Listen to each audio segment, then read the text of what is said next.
everyone, Kalla here. Welcome to my live stream. Glad you could make it today. So today, it's time for some more Phoenix Wright Ace Attorney Justice for All. And I believe we'll be finishing the final case of this game today. So, our client is definitely guilty. Unfortunately, we've been asked to get him declared not guilty on pain of Maya getting probably killed by the assassin that he hired. So we gotta figure out how to get him declared guilty and get Maya safe, right? That's the important part. Hello, Drag. How are you doing? It doesn't look like the chat is working. Let's see if I can fix that.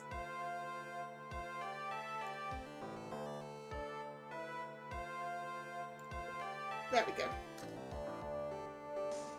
This will be our first case loss, yeah?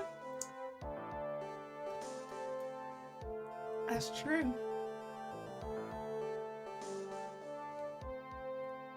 Alright. Court will now reconvene.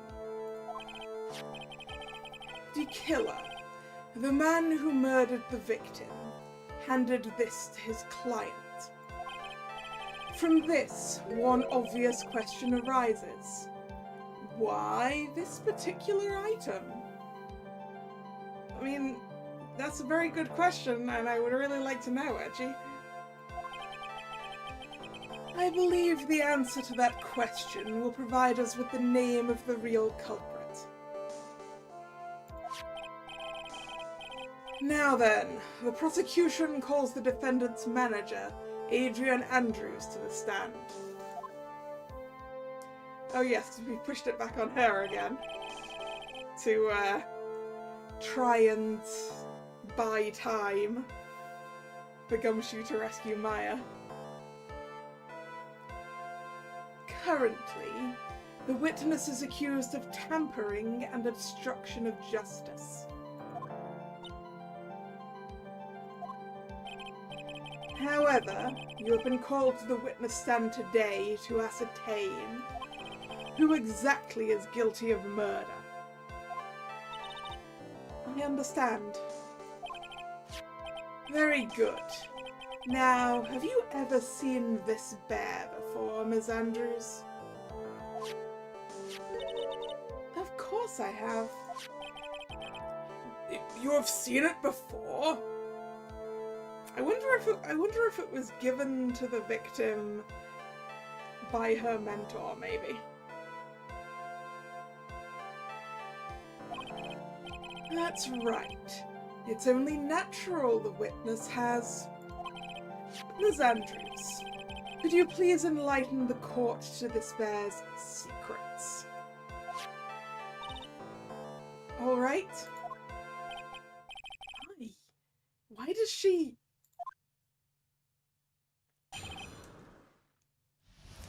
The bear figurine. Actually, this is an elaborate puzzle. If you know the correct order, it can be taken apart one piece at a time. Oh, like a puzzle box. At its center is a small cavity, with just enough room to store a small item. So yeah, a puzzle box. I wonder if that's where the suicide note is. Because of its complexity, if you don't know the order, you can't open the bear. You really can't tell that it's a small jewelry box just by looking at it.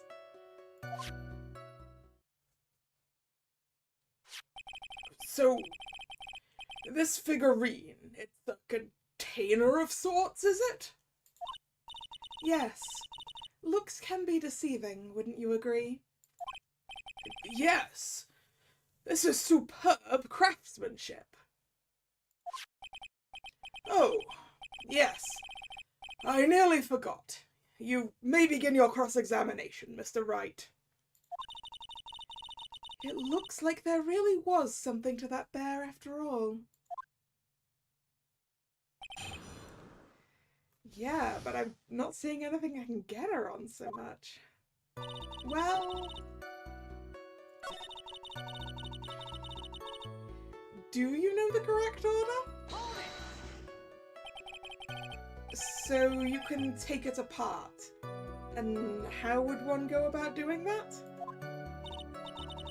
Well, you first turn its tail to the right and then push it in. Oh, yes, I see. After that, the arms and legs are free to move and can be removed.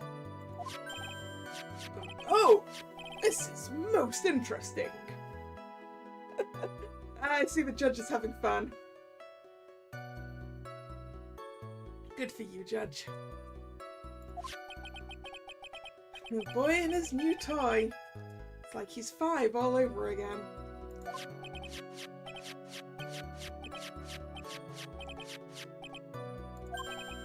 Oh, don't mind me. Go ahead and carry on.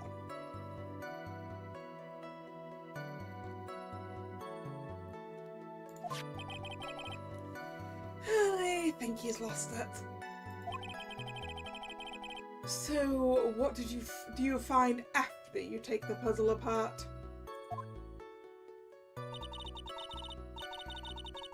It's possible the judge has never played with puzzle boxes before, or it's possible he has and he just likes it.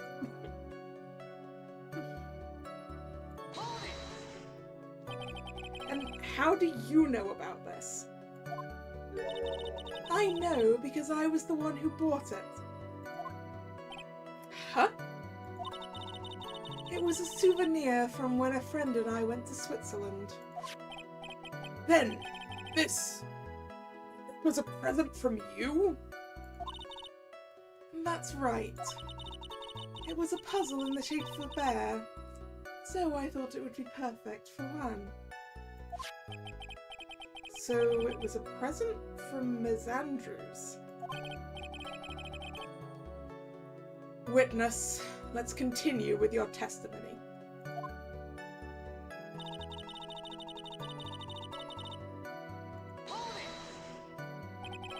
So, who exactly knew how to solve this puzzle?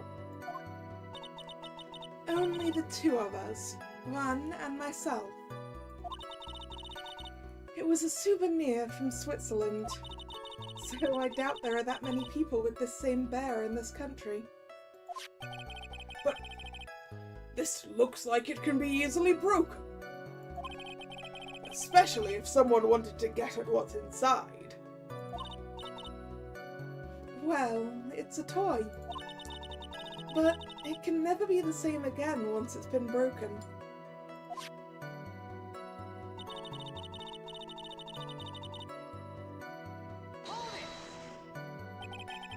Who else knows that this bear is actually a small container or jewellery box? I never told anyone. As long as Juan never told anyone either, then only the 2 of us knew. The 2 of you, huh? Then of course that means Mr. On-Guard didn't know, right?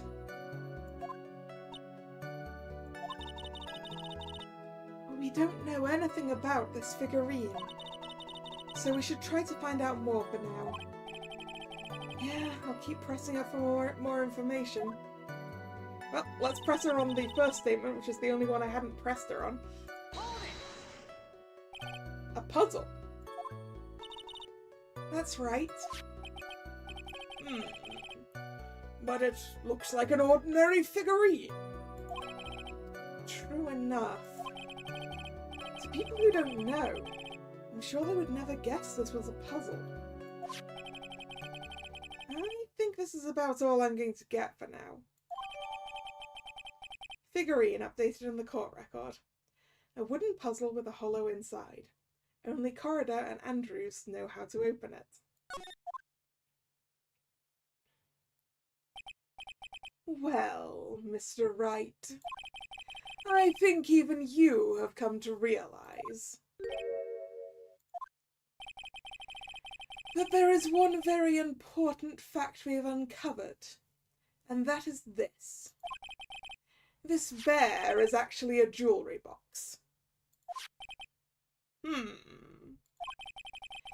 Now that we have agreed to this point, there is only one logical question that can come next, and that is this. Is it what's inside the bear, Edgeworth? Because that seems to me the logical next question. What is inside this box? What's inside? That's right. That's what we're going to find out next. Witness? Yes? You are the only one who can open this. Please. I wanted to play with the puzzle box. There's a painful silence hanging over the courtroom. All eyes are on Miss Andrews now as she solves the puzzle and takes the bear apart. I've opened it. Is this what you wanted? What is this? No, sorry, what is that? It looks like a note. I don't think we need to guess at what that is, do we, Mr. Wright? It's the suicide note. But the suicide note? The suicide note left by one corridor's former manager, Celeste Impax. Until now, no one knew of its whereabouts. But just as we suspected, it was hidden. Hidden by the victim, one corridor himself.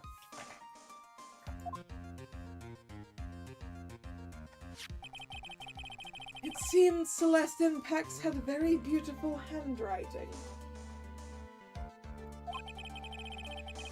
And she just as beautifully signed her own name on this document.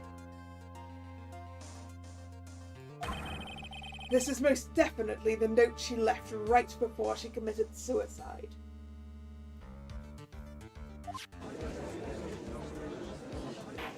Hello, Carl. How you doing?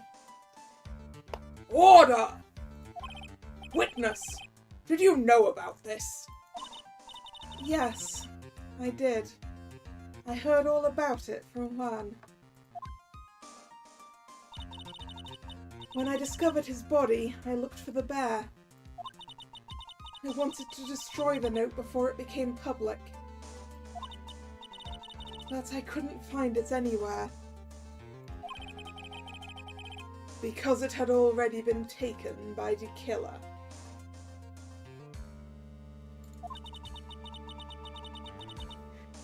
Everything is going at Mr. Edgeworth's pace. So now that the suicide note has been found, what's the next logical question? The next logical question now that we've found the suicide note is, what does the suicide note say? What is written on the note? That's right. At least that's what I would think. Now then, I believe it is only appropriate the contents of this note be made known. I can't stop you, can I?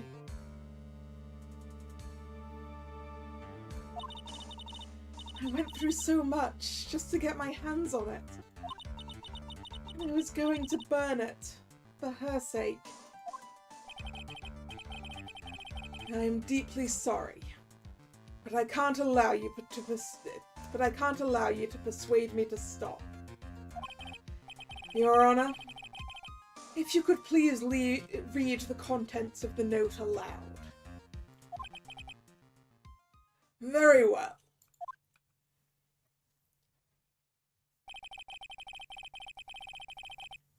The judge's voice rang loud and clear through the deathly silent courtroom.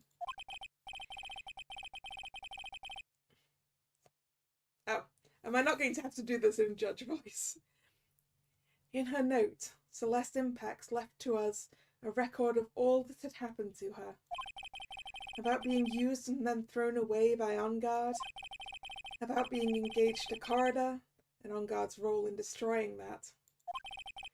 And about how she decided, in her despair, to end it all.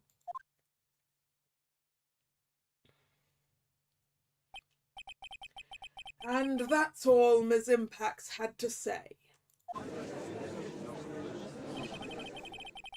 There is one thing I would like to say here. The prosecution has no interest in slandering Mr. On Guard. Then what? Our intention, Your Honor, is to establish a motive for murder.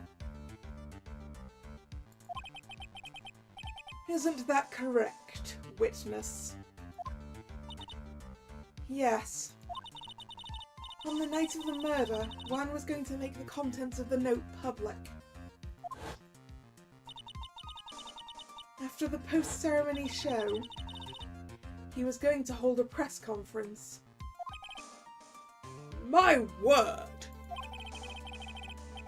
Matt On Guard values above all else his refreshing like a spring breeze image. Which is why he had to stop this note from being made public.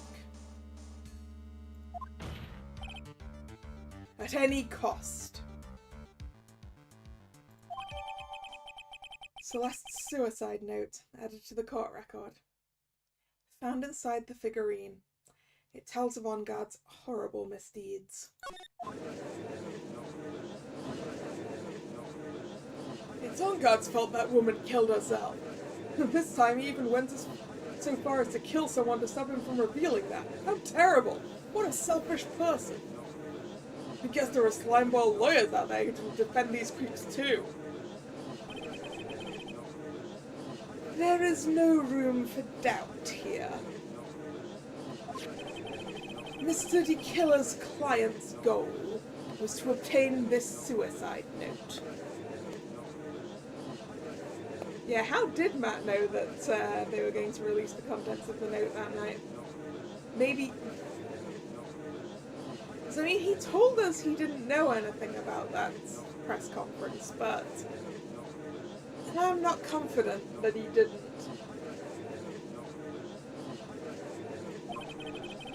And the only person that needed this note that badly is the defendant. Let's not forget that the bear with the note inside was found at the defendant's house. It seems we have come to the truth at last. The defendant's motives were entirely selfish. He deserves no sympathy from anyone. How am I supposed to escape from this one? Why the hesitation, Phoenix? Gumshoe hasn't called yet, so you know what you must do. I know, I have to carry on, buy him some more time. Okay, there are two deadly pieces of evidence. The figurine and the suicide note. Maybe somehow I can find a way out of this situation through one of those. The gavel is already in the judge's hand, Phoenix. Hurry! Suicide note or the figurine? Which one of these should I pursue? Are we sure the suicide note is genuine? Objection! Please wait, Your Honor.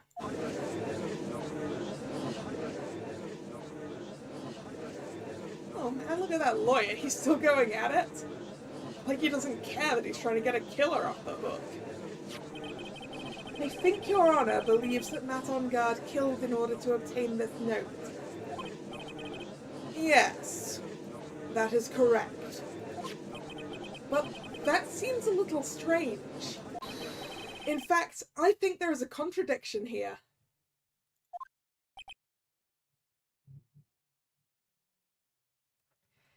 I mean, he didn't need to. He didn't need to kill Mr. Corridor to get that note, right? He could have just had it stolen without murdering the guy.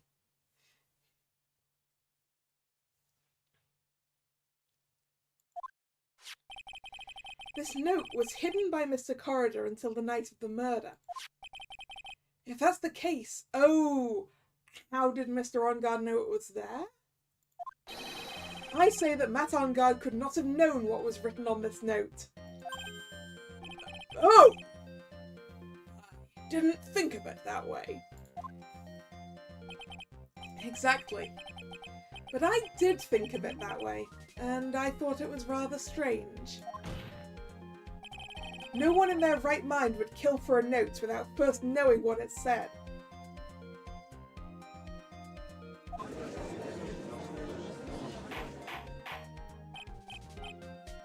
Order! Order! Order!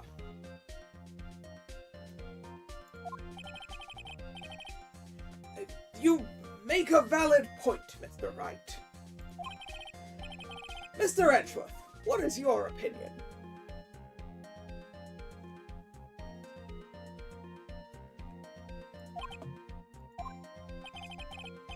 It was just a flash, but I think I did rather well on this one.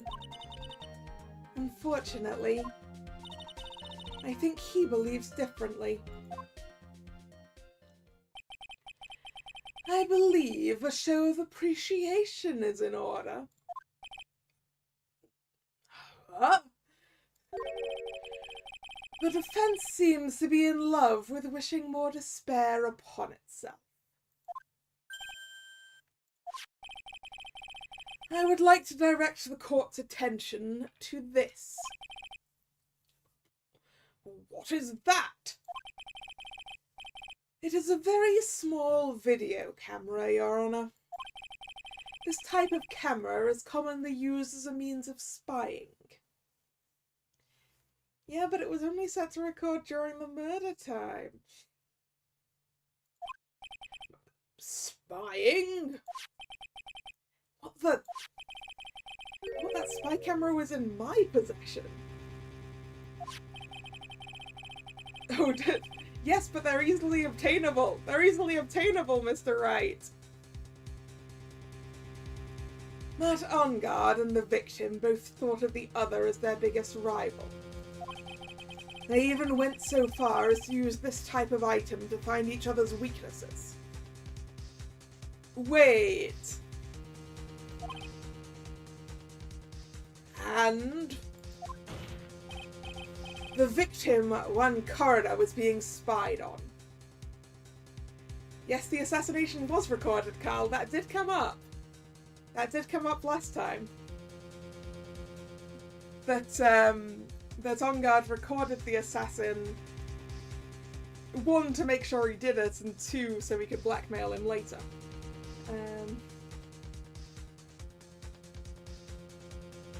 He told us this. His personal life was being watched by none other than Matt On-Guard.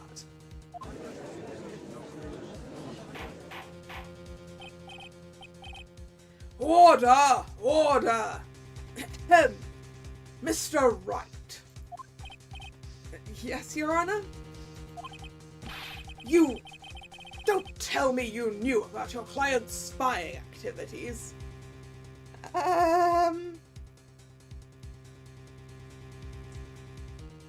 Well,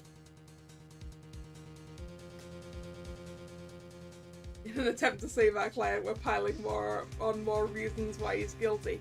I mean, I feel like that's the purpose of this, right?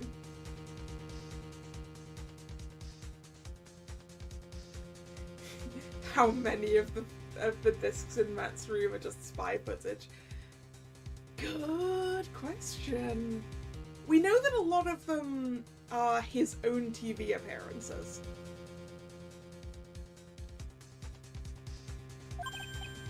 Well, sort of? Sort of is not an acceptable answer, Mr. Wright. I see you are confused, Mr. Wright. You're probably thinking, but I have the camera that was in the stuffed bear's eye. But this camera that I have is not the same one.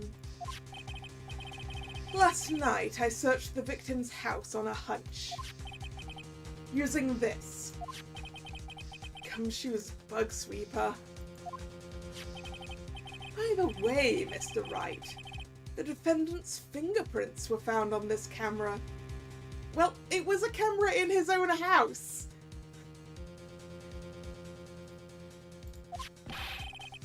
Not on guard's fingerprints were on there. Wait, sorry. So, no, he said, did he say you searched the victim's house? Sorry, I wasn't. I think I read that as he searched the defendant's house again, but maybe my brain misdid that. I don't think we don't have a way of getting to the backlog, do we? No. Oh well.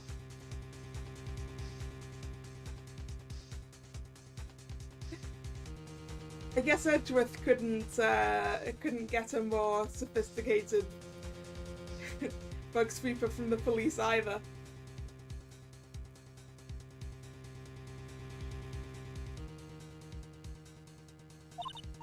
Well, Phoenix, it looks like those cameras were hidden all over the place, huh? The later ones have a backlog. It would be really useful to just be able to scroll upwards and get the backlog. I'm so used to that from Otome games.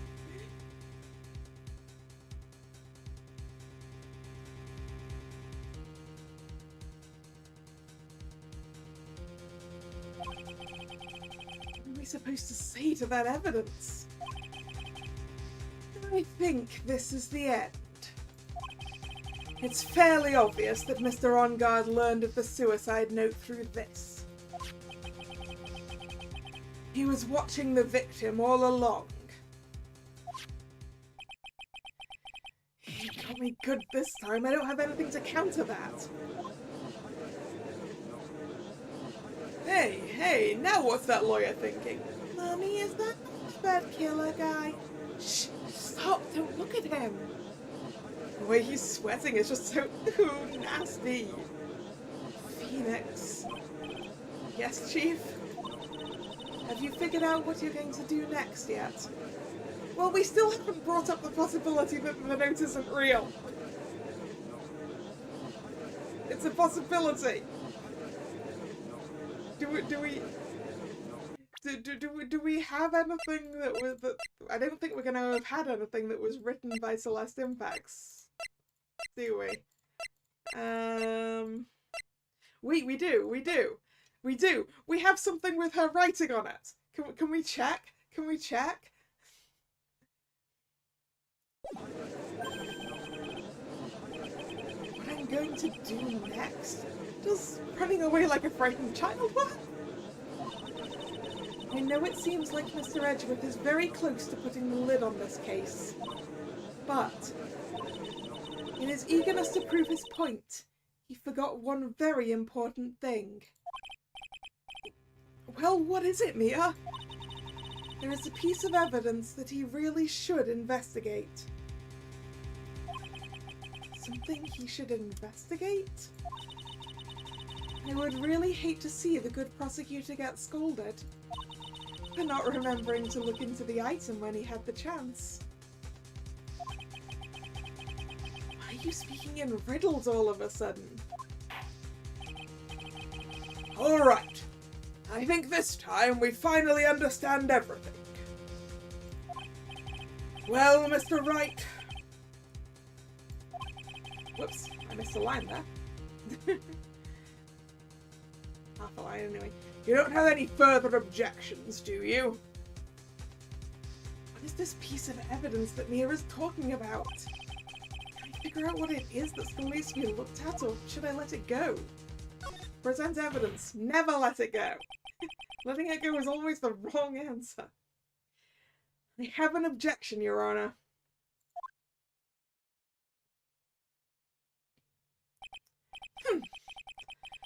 That was about the weakest objection I've ever heard, Mr. Wright. Objection! Your Honor, the defense has no intention of letting this go so easily.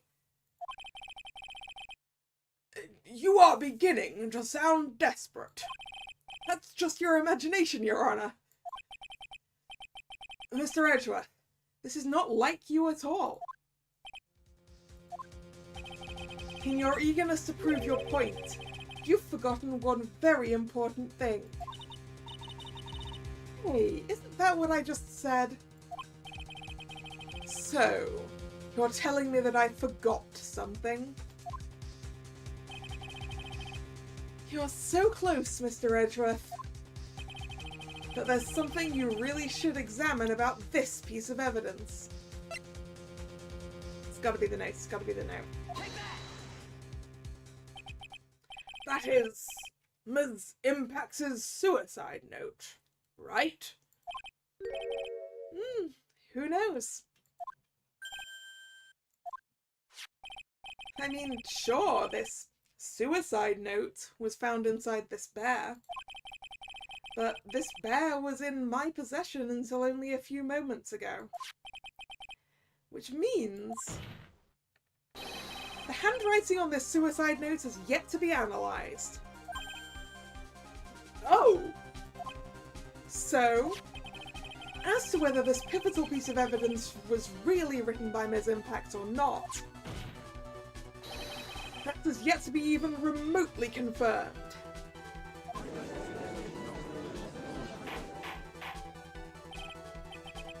Mr. Wright, you can't seriously be thinking... Mr. Wright! Are you saying this suicide note is a fake? Miss Andrews? You were the one who tried to pin this murder on Mr. Ongard. Who's to say you didn't create a fake suicide note and put it into this bear? How dare you? Objection! Your Honor, the defense is indiscriminately accusing the witness again.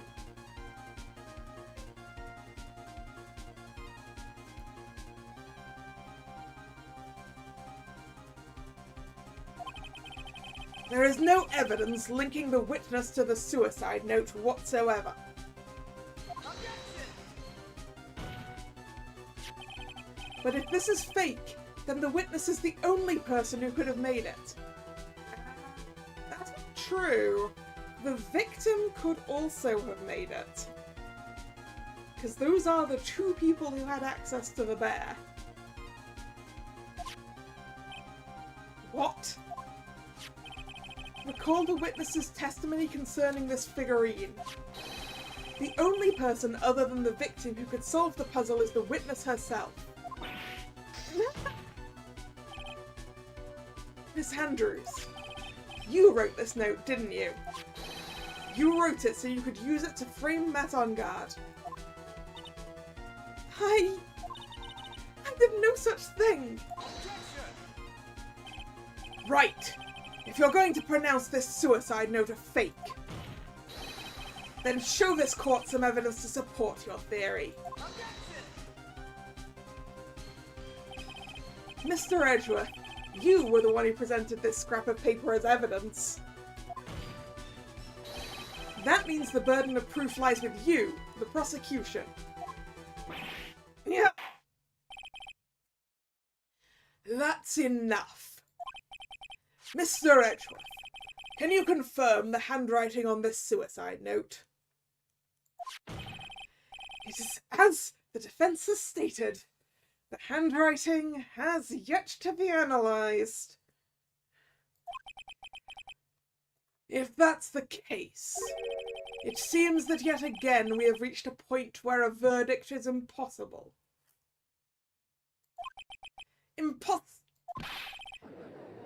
It's impossible!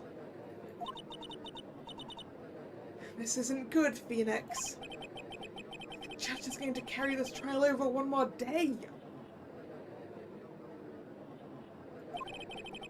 I don't think Maya will physically be able to make it another day. I didn't want to have to do this, but I don't have a choice.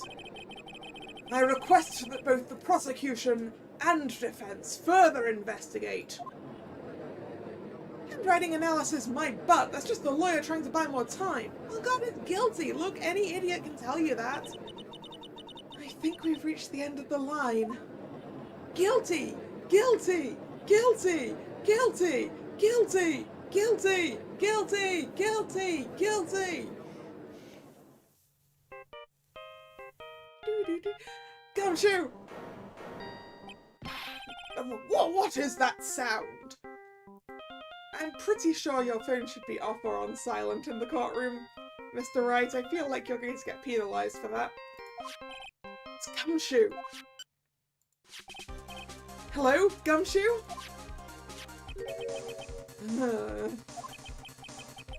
What is with him and what's with that sigh? It's Maya. What happened to Killa? He got away. What? I'm sorry, pal, I really am. I don't know what to say besides I'm sorry. I wish there was some way to make it up to you, I really do. Anyway, what's going on? We found his hideout, pal. But the two of them were already gone. This is terrible. I'm gonna keep looking for him, pal. Don't you worry. I just need a little more time. What? Don't tell me we don't have any more. Guilty, guilty, guilty, guilty, guilty, guilty, guilty, guilty, guilty. Do you hear that? They're calling for his head. Mr. Wright, I can't. For us to come this far and... Oh! What is it? Let me talk to Mr. Edgeworth. I can't do that. Mr. Wright, would you please get a hold of yourself? Yes, Your Honor. I am about to end today's proceedings. You may take your phone calls after... Hold on, Your Honor.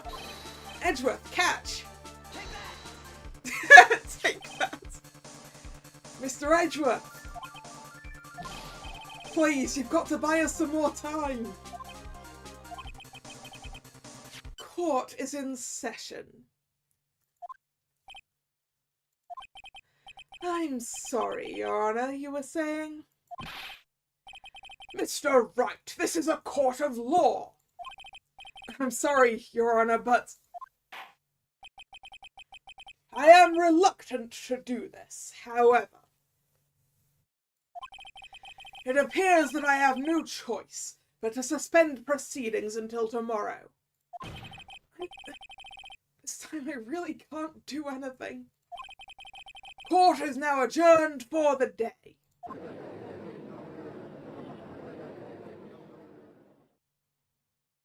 Objection! Please wait, Your Honor. Edgeworth? What is it, Mr. Edgeworth? I humbly request another 30 minutes of Your Honor's time. For what purpose? We can perform the necessary tests on this piece of evidence in that time. But can you really obtain your results in 30 minutes? I believe we can, Your Honor. But wouldn't it be better if we adjourned for today and then reconvened tomorrow? 30 minutes, please, Your Honor. That's all I'm asking for. Please, Your Honor. Very well. At the prosecution's request, this court will now take a 30-minute recess. But be advised that I will not allow another recess today. I'm not sure if this is helping or hurting us. The court will now take its final recess of the day.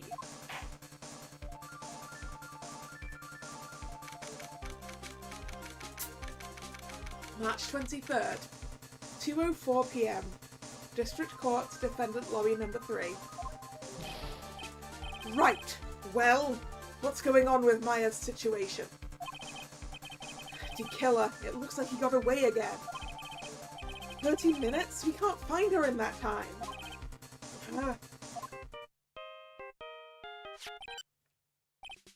Report. Is that Mr. Edgeworth? We don't have time to spit it out. Right. It looks like we just missed him, sir. But the killer left a few things behind by accident in his rush to get away. A few things. Can we not use any of them as evidence? I thought you'd ask, pal. I've got the things you left with me right now, and I'm on my way over. Really? That's odd. Any items like that are usually sent to the crime lab first. We don't have time to wait for those guys, sir. When those guys weren't looking, I swiped the stuff and ran. What? Well, I'm not a detective anymore, so I had to... I'm really sorry, sir, but I've got to put the law on hold for now. Sounds bad. I hope he doesn't get in too much trouble over this. With my uncle-junk car, I'd say I'll be there in about 20 minutes, sir. Don't worry, I'll be there.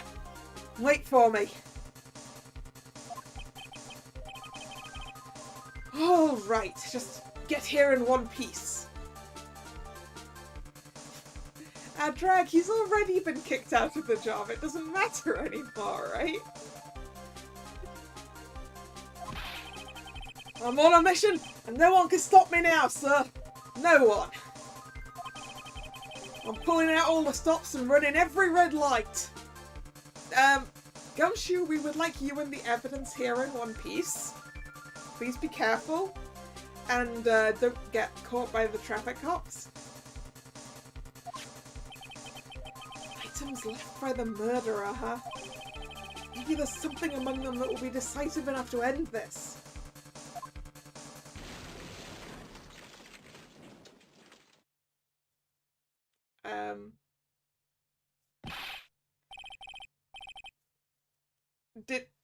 Gumshoe, did you just crash? Hey, what's wrong? Detective Gumshoe, answer me. No one can stop me. I just said to be careful. I just said to be careful, Gumshoe. What happened? It sounded like he had an accident. I'm guessing his cell phone broke as well. I'm not sure Gumshoe's going to jail, Drag. I think he's going to the hospital. What was he thinking? We've got to hurry and call for help. But we have no idea where he is. We don't? His cell phone is broken and he wasn't driving a patrol car, so no radio either. Also, if we don't get those items before they do, the police will take possession of them. No! We can't let that happen! Well, if there is a way we can find out where he is, then we stand a chance. There is a way! There is a way! Well, assuming Francisca still has him bugged. Which, admittedly, we don't know for certain.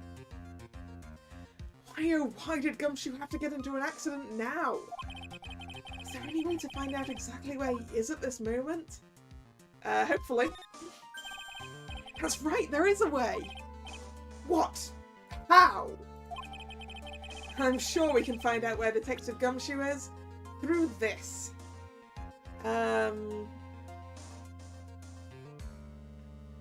I guess this in this case would be just Franziska. Hey Franziska, do you still have Gumshoe bugged? Why are you bringing up Franziska at a time like... Oh, I see. I'll try to get in contact with her. The chances are slim, but she's all we have. Franziska, will she even want to help us? I mean, considering that we're trying to get this guy declared... Considering that getting this stuff to us is going to mean that Phoenix loses a case, then maybe she will help.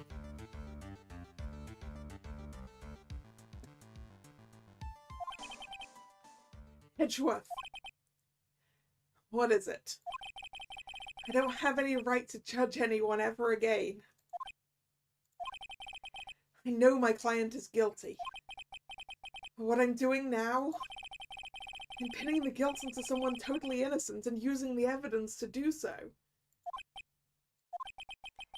It might be my turn to say, Defense Attorney Phoenix Wright chooses death. Right. It doesn't suit someone like you to cry useless tears. Whether you did your job well or not, that can only be seen after the verdict has been decided. The verdict. Is Prosecutor Edgeworth here? Yes, Bailiff? There's a phone call for you, sir. They said it was extremely urgent. They're probably finished with the handwriting analysis. They have to go take this call. In the meantime, think hard about what it is you must do.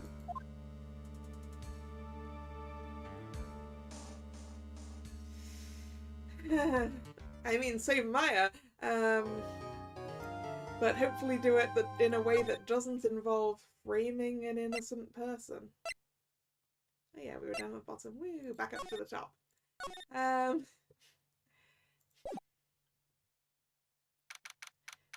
March 23rd, 2:35 PM.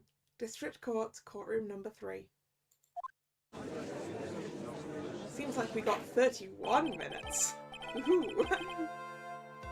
Court will now reconvene. I assume both sides are ready. Not really. Yes, Your Honor? Yes, Your Honor. I can understand the defense acting like this. However, why do you also seem distraught, Mr. Edgeworth? I'm thinking that the answer is probably because that handwriting analysis did not match.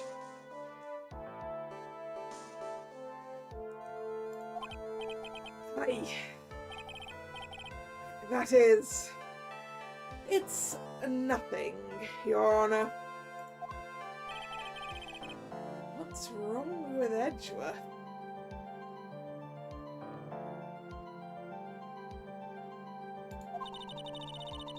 It looks like something unexpected just happened to him. Now then, Mr. Edgeworth, if you could please tell the court the results of the handwriting analysis on Ms. Impax's suicide note.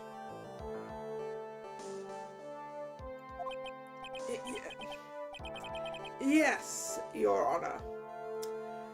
Unfortunately, we have discovered that this suicide note is a forgery. What?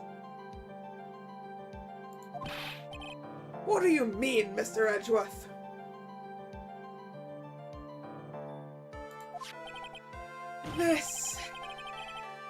This note was not written by Ms. Impax herself. It is a fake.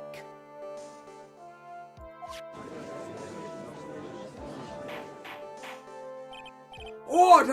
Order! Order!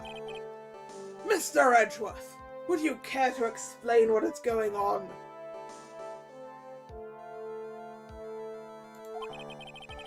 If this was not written by Ms. Impax, then who wrote it?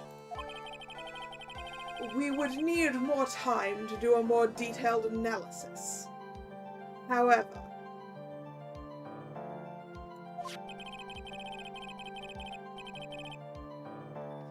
it appears that the handwriting matches that of the victim, Mr. Juan Corona. So he forged a suicide note. He forged a suicide note in order to discredit his rival, huh? Wow. Mr. Corona. Well. It looks like Miss Impax never left a suicide note after all. Or she did, and he got rid of the real one. She never wrote anything about On Guard. However, Your Honor, even though this suicide note is indeed a fake, it doesn't stop it being motive for murder. I know.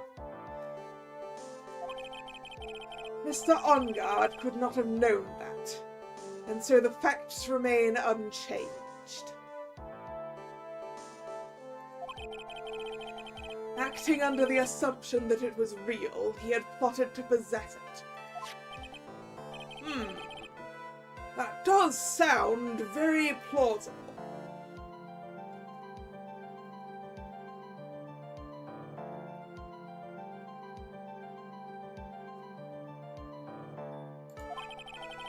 This theory that On Guard had no idea the suicide note was fake. Something seems a little wrong with it. Yeah, because, hey Edgeworth, didn't you just say that he would have known about the contents of the suicide note due to the spy camera, so why wouldn't he know it was a fake due to the spy camera? The defense believes that the theory the prosecution has stated contradicts testimony. If everything the prosecution has proven up to this point is true, then it's impossible for Mr. On Guard to have not known it was a fake. The spy camera, probably, right? Where's my spy camera? There it is. I mean, it's not this spy camera, it's the other spy camera, the one that Edgeworth has, but... close enough. What is this little item called again? A video camera, Your Honor? Well, a very small one, but... Oh, that's right, a camera. Ah, you kids and your fancy toys nowadays. Mr. Edgeworth, earlier you claimed that Mr. On Guard knew of the existence of this note because he was spying on the victim. Isn't that right? If that were true, then this means that Mr. On Guard would have known that the victim had forged the note. Yeah. So then, the defendant knew the suicide note was a fake. And if that's true, then the situation has suddenly changed in a very dramatic way. Exactly, Your Honor. The prosecution's theory as to what Mr. On Guard's motive for murder was, it has suddenly disappeared into thin air. But, Your Honor, it's not as if Mr. On Guard monitored Mr. Corridor 24 hours a day. Perhaps the victim wrote the note in a place Mr. On Guard didn't know of. Well, right back at you, Mr. Edgeworth. Why don't you show us some proof that the victim made the forgery at an unknown place?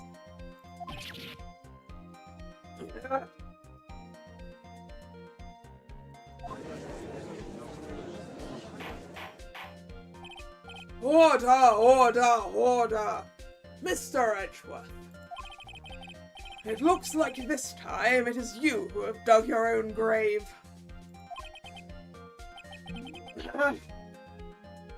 As I figured. As you figured. As I figured. It came down to this after all. Mr. Edgeworth, you are not making any sense. When I heard the results of the handwriting analysis, I thought this might happen. The question is, what next? What next? If the prosecution can't prove Mr. Onguard's motive through the evidence, then we must prove it from another angle.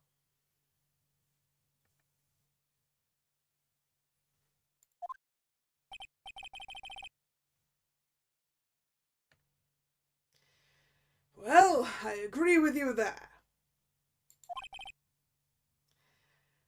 Your Honor, the prosecution would like to call a witness to the stand at this time. Oh, well, that's fine. However, this witness is a little unusual. Edgeworth stuttering? This is not like him at all. Unusual? Well, what sort of witness is this person, Mr. Edgeworth? This witness is one who is perfectly fit to answer once and for all the question of who was it that hired Shelly the Killer to commit murder? Are you gonna call an assassin to the stand, Edgeworth? But we don't have him in custody. That's impossible. Who in the... No such person exists who can answer that question with such certainty. Yes, Mr. Edgeworth, who is this witness?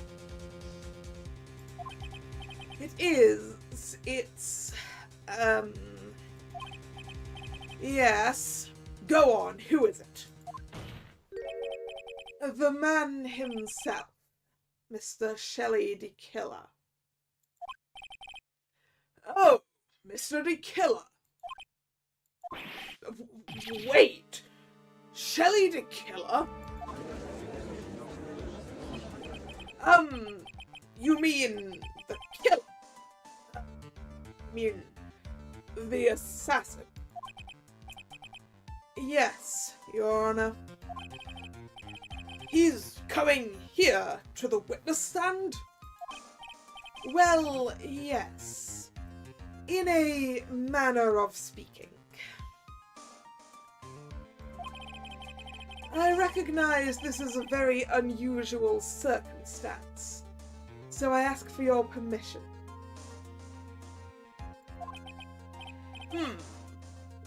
Well, Mr. Wright? Yes? Is this all right with you? Do I have a choice here? I can't really do much else to drag this trial out. The defense has no objections, Your Honor? I wonder if it is really all right to do this. Very well, then. The prosecution calls its witness to the stand. Edgeworth, is there no other way left to us?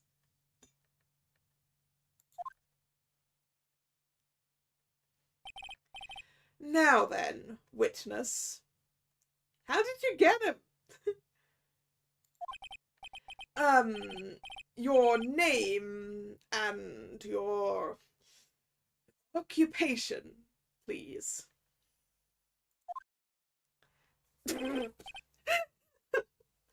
Oh, right. Okay.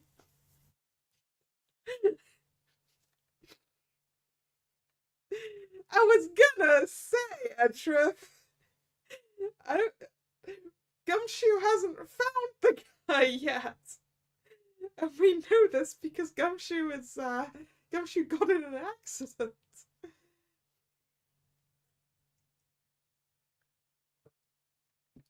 Very good, sir.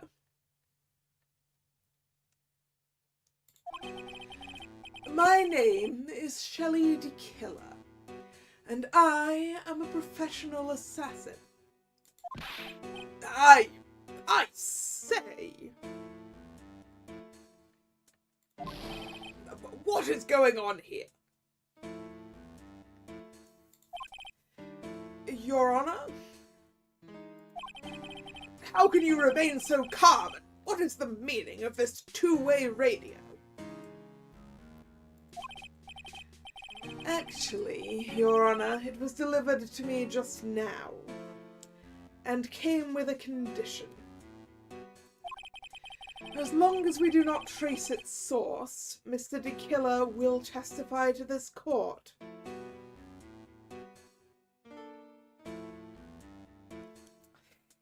Alright. So, this must be what that urgent phone call he got earlier was about. Not about the handwriting analysis at all.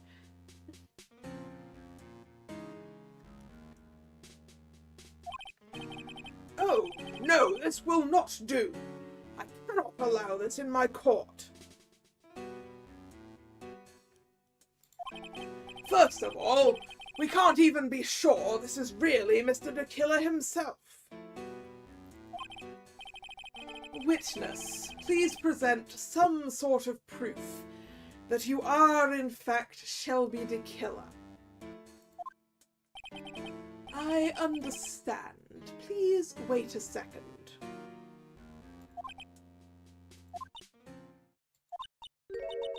I'm so hungry. Maya! Voice? Mr. Wright, can you confirm anything from this? The defense has no objections to this person. We are satisfied that this man is indeed Shelley de Killer. Did I keep calling him Shelby? I think I kept calling him Shelby. Shelley de Killer.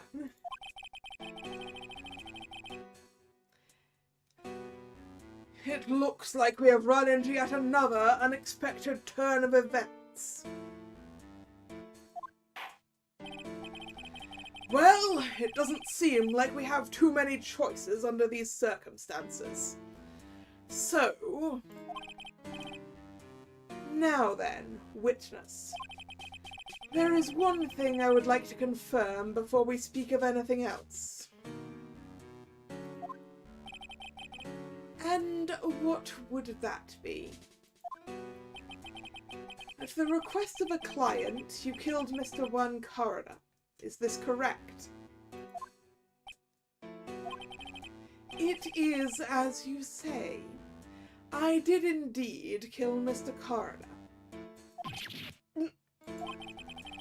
Now that we have answered that, let's move on to the name of your client.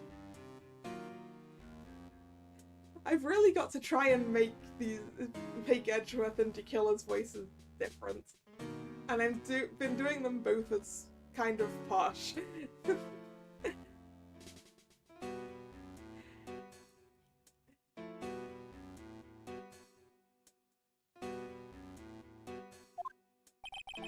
Very well. This is all just a bad dream. Yes, that's it. Bad dream.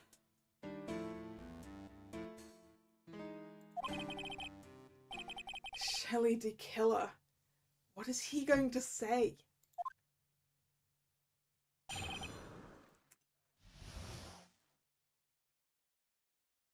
About my client. There is something I must first state. To an assassin, nothing is more important than the trust between a client and himself. And that is the only and that is the reason I am here today on this witness stand. It is my wish that you grasp this concept before I give you the name of my client.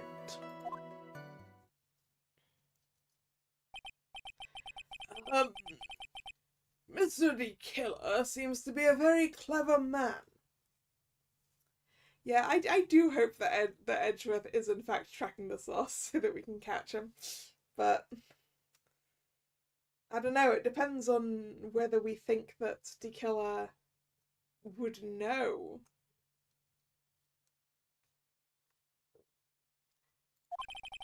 I'd almost say he seems to be mocking us. Well, he may appear to be our enemy, Your Honor. Mr. D. Killer is only stating the truth. He is no hypocrite. He has always stood by this one belief. You mean about this trust between his clients and himself thing? It seems to be a level of trust beyond what people like me can comprehend. Well, Mr. Wright, are you ready to cross-examine the witness? Yes, Your Honor. There's no way to know what's coming next, so stay cool and collected, Phoenix.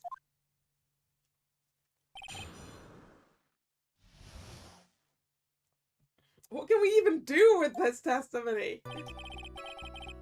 There's something I must first state. Nothing is more important than the trust between a client and himself.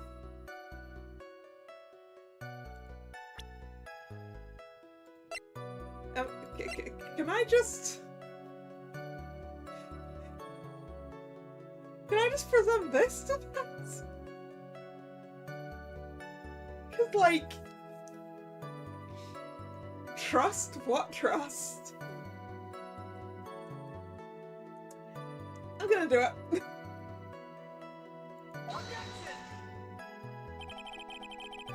Nope.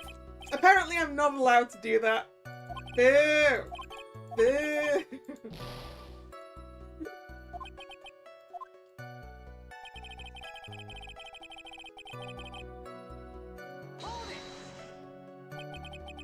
The trust between you and your client.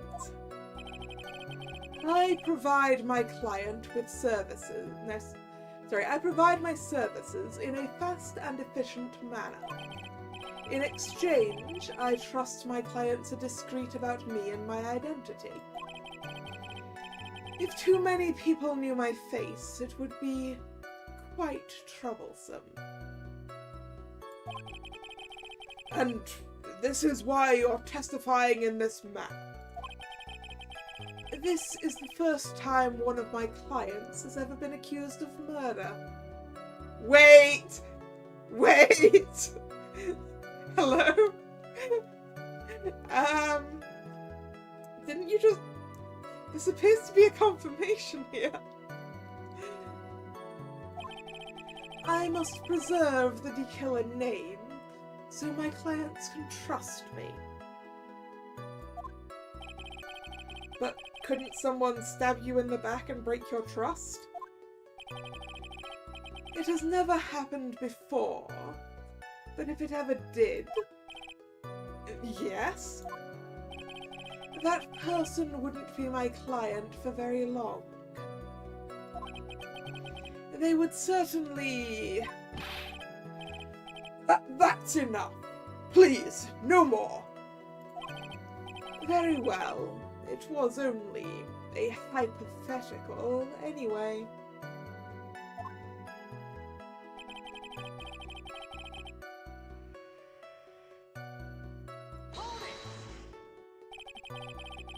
That seems a little strange to me. I mean, you're about to tell us the name of your client. I would think that this would be very bad for them. It doesn't matter to me. This client has already broken the rules and acted outside of their prescribed role. Oh, that sounds like he knows about the camera. Their role? This person tried to implicate another of the crime in order to save themselves.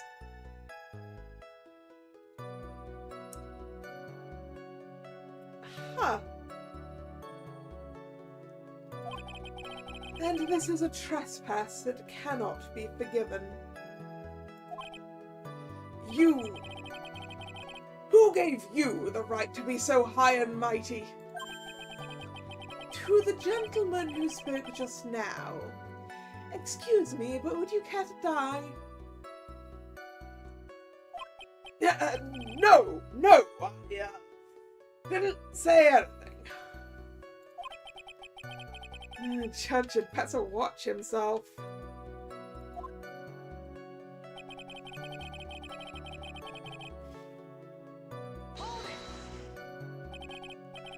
We understand, so please tell us the name of your client. I'm afraid I cannot do that.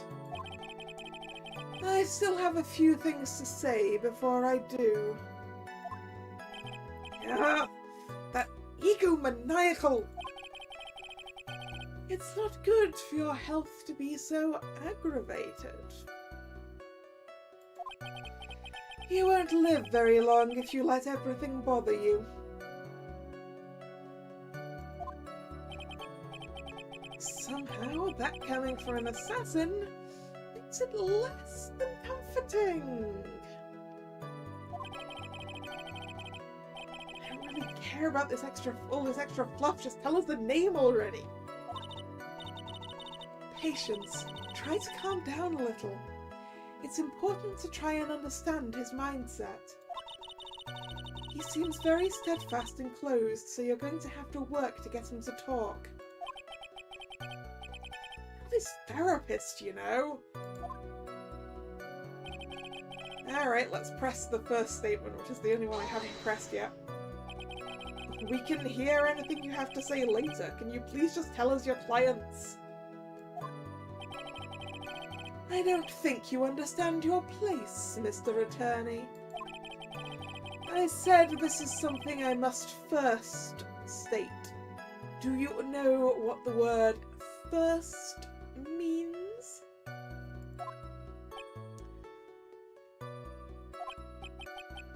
Sorry. Go on.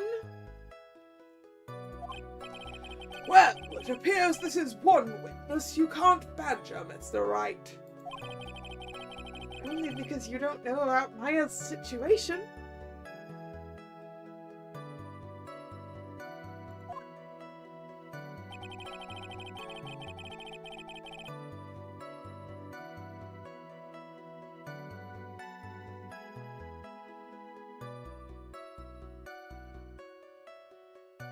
Now I've pressed on all of them.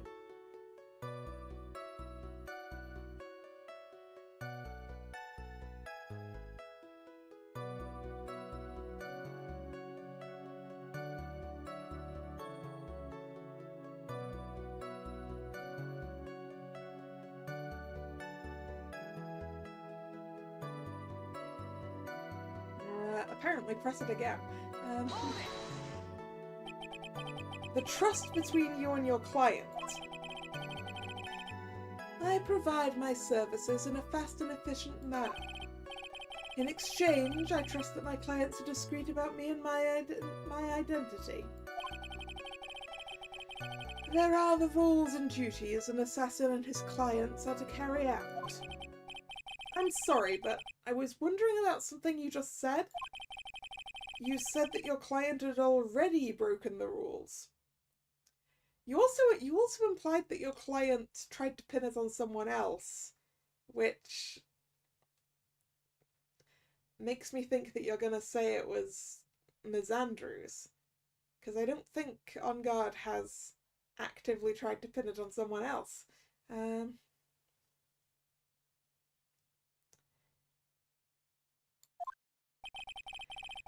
person who frames another is the worst kind of human.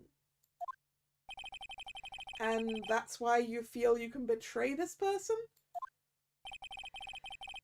I have no trust relation with a client who can't understand their assigned role.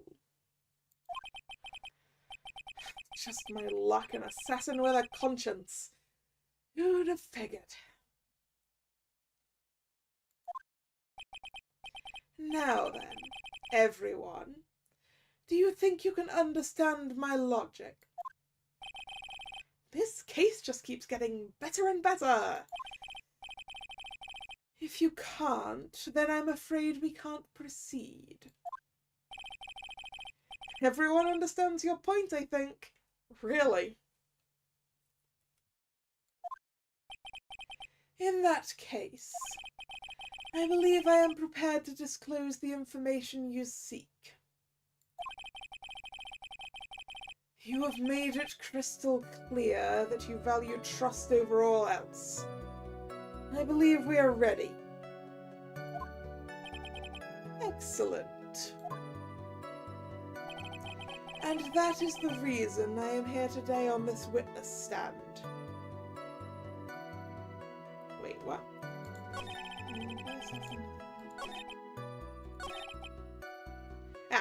Now then, I do believe it's about time I revealed the name of my client. Don't you agree? Yeah, I do.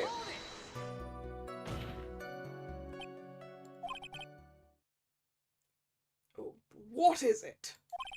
Now I can't bring myself to ask the client's name. If you can't ask it, Mr. Wright, then I will. Witness, what is the name of your client who requested the murder of Mr. Juan Corolla? That person's name is...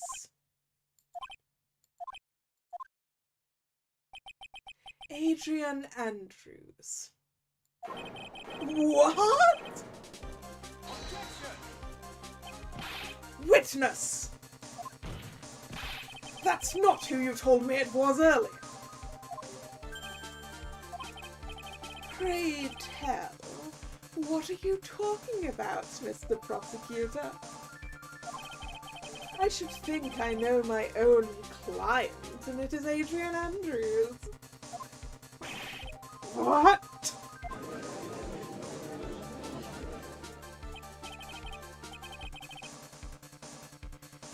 This can't be. On the phone earlier. What's going on here? My guess is Mr. DeKiller just stabbed Mr. Edgeworth in the back. Stabbed Edgeworth in the back? I'm sure in order to get an audience with this court, Mr. DeKiller told him a different name. Not on guard, perhaps. I knew it. This is outrageous! I was deceived! This witness is telling a very serious lie. But you were the one who summoned this witness. Yeah. You chilly killer! My testimony is the truth. The defendant at the moment is Matt Ongard, am I correct?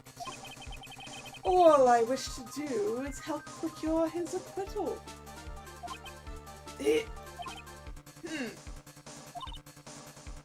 Wow. All of a sudden, it feels like we can actually win this. Yeah. I don't like this.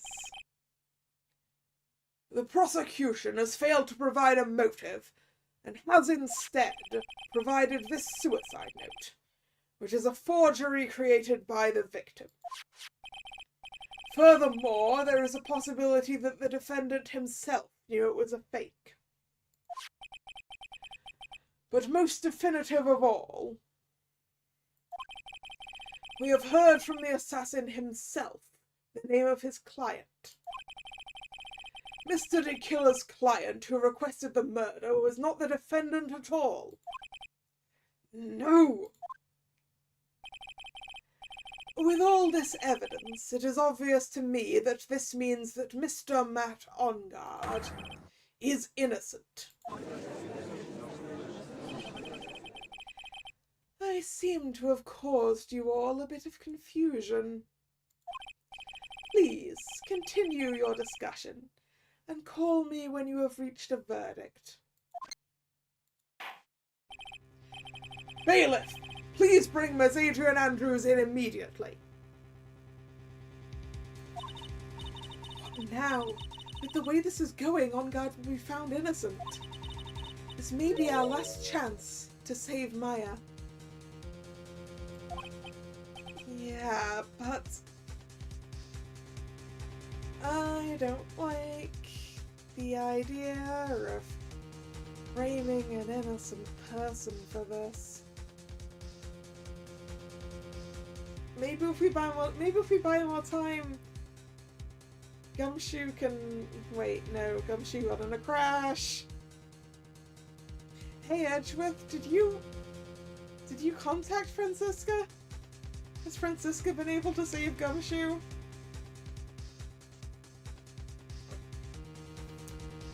Yeah, but Edgeworth is right. The killer is lying. And Ongard, my client, I know he's guilty. Can I live with myself if I win this? Who would have believed that the prosecution's own witness would absolve the defendant? Your Honor, the prosecution requests permission to further question the witness. Shelley De Killer is certainly lying under oath.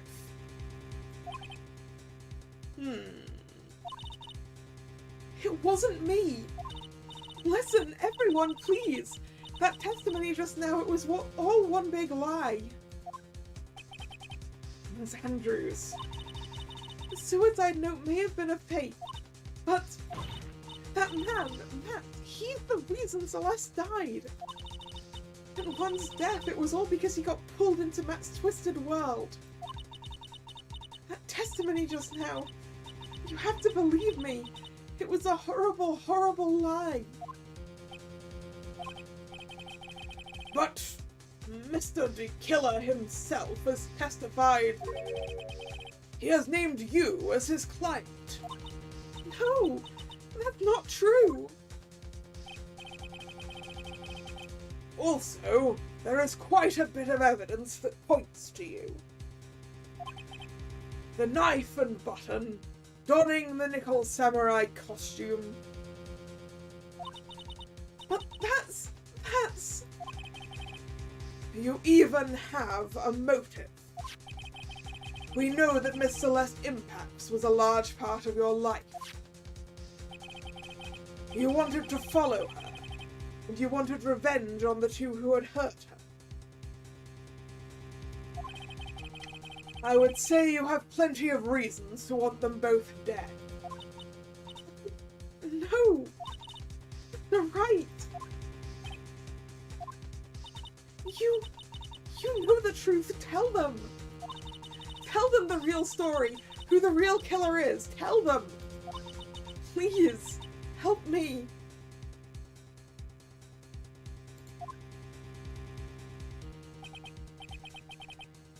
Yes, I know the truth.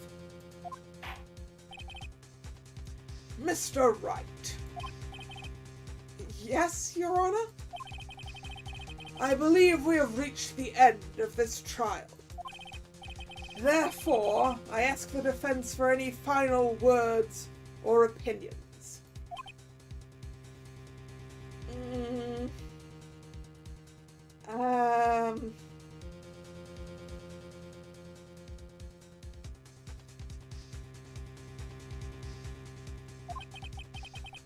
To decide. Do I take the not guilty verdict and save Maya? Or do I throw this chance away and wait for Gumshoe's new evidence? What am I supposed to do? We need more time! We need more time! Phoenix? I can't do it, Mia. I can't accept they're not guilty. You are a lawyer. I know. But Matt Ungard is a killer. A murderer. Possibly effectively killed 2 people if he's the reason Celeste died.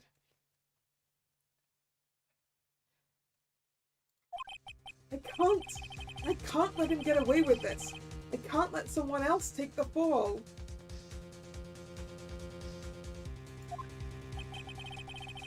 If I let Miss Andrews be convicted, then I'm no better than On Guard.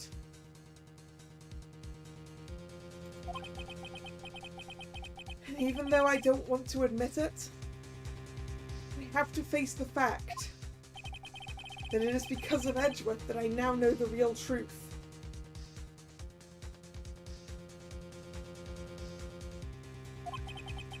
He could have gotten On Guard convicted so many times over. But he never took a single one of those chances. If I take this verdict right now, I'd be betraying his trust. His trust. I never thought about it until now. I trust him? Yes, you do. Mr. Wright, your opinion, please. The defense requests that we be allowed to further question Mr. DeKiller. Am I hearing you correctly, Mr. Wright? Right. But that witness has cleared your client through his testimony. Your job here is done. I'm not done yet. To see through witnesses' lies and find the truth, that is my job, Your Honor. There's still more evidence to look at. And I'm sure that once those pieces arrive here in this very courtroom, a miracle will occur. Very well. The trial will continue. Mr. Edgeworth, please re-establish connection with Mr. DeKiller.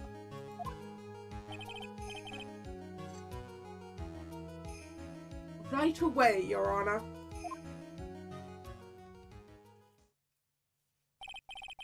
Has a verdict been reached? Before that, we would like to talk with you a little more. About... all you needed from me was the name of my client. What else could you need me for?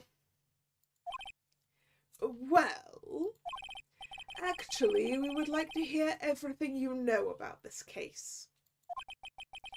That is how things are usually done.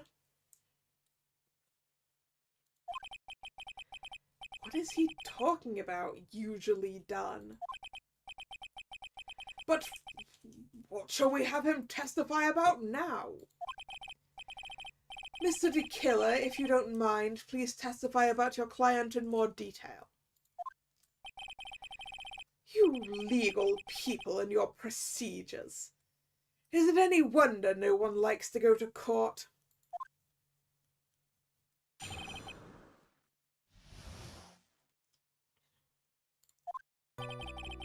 As I have already stated quite a few times, Adrian Andrews is my client. However, one thing I simply cannot overlook is tampering with the scene of the crime. My client did it to frame another for the crime. while pretending to be the first person to discover the body and enter the scene. Adrian Andrews already knew from the very beginning that one corridor was dead. But even more appalling is the creation and planting of the knife and button. That act is what I was referring to when I said my client had broken the rules.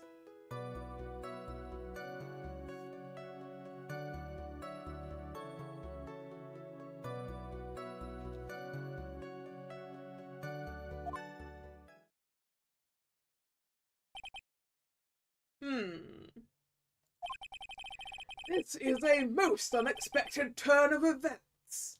For the, 5th time now?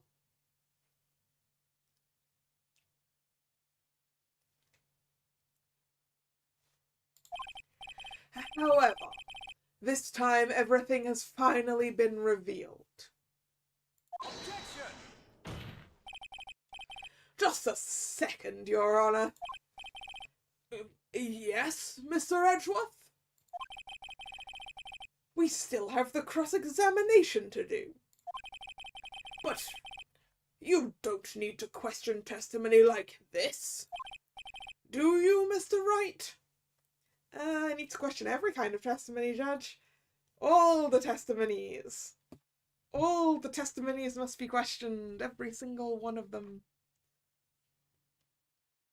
I must be allowed to badger the witness. It is my right.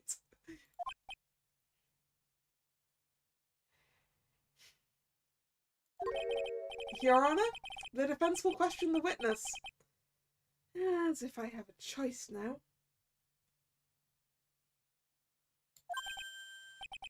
How? Why? What this witness has said is nothing but beneficial to the defense's case. If you scrutinize the testimony, then I'll expose the lies in that oh-so-beneficial testimony, I suppose.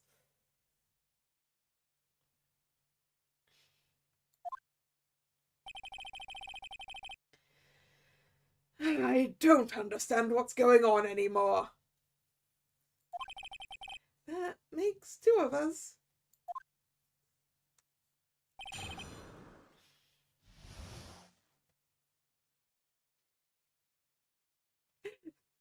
Me and Edgeworth are basically just playing tennis across the courtroom with things to make this take longer.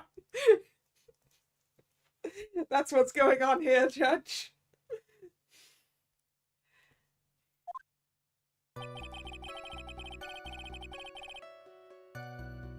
Well, let's press all the things.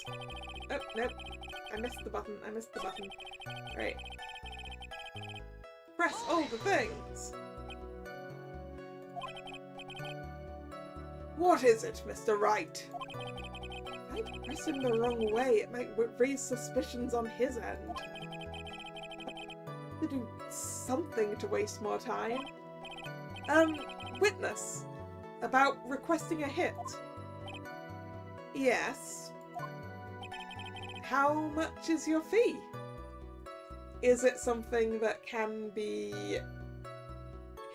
Is it something that is within the budget of Ms. Andrews, I suppose, is a pretty good question.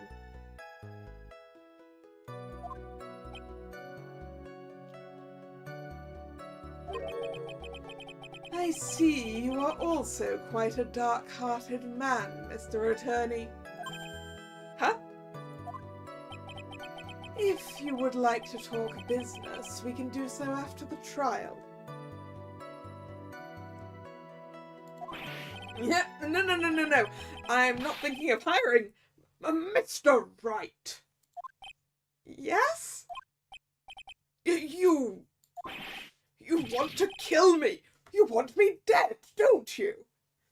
No, if I was getting someone assassinated, Judge, it would not be you. I can think of several people that would be on my list ahead of you. What? Why would you think something like that, Your Honor? Guilty! Mr. Phoenix Wright, you are hereby declared guilty! Witness, let's continue.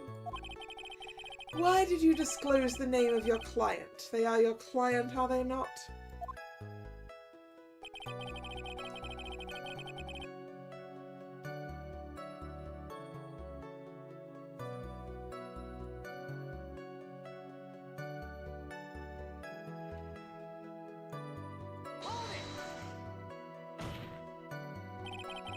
I would think that most people wouldn't be able to overlook hiring another person to kill.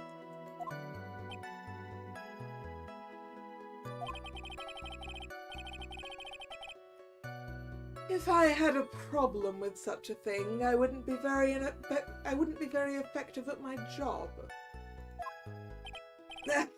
Yeah. Well, a change in occupation might be good for you.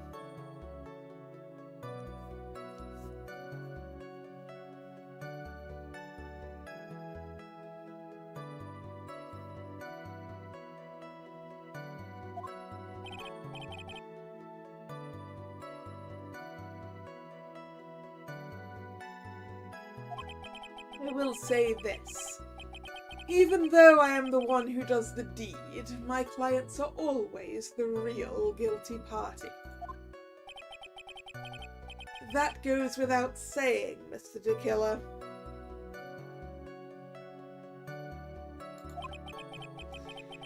And their fate is to live with the knowledge of the guilt on their shoulders. However, my client this time thought they could run away from their guilt.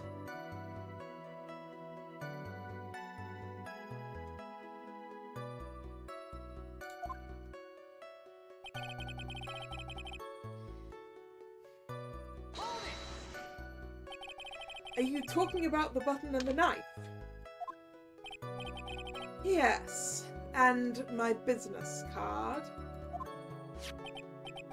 Oh, this card. That wasn't supposed to be there? So that no one has to waste their time, including the police. Oh yeah, because she picked up the card. Yes. Duh. I always make a point to make things as easy as possible. You try to make things easy?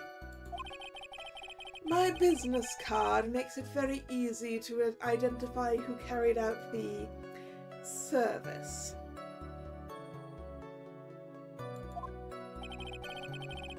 He's pretty devoted to his work.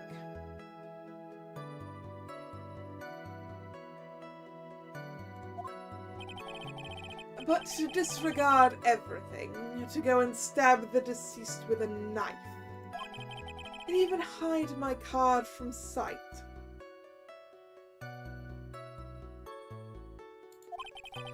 That is something I cannot overlook.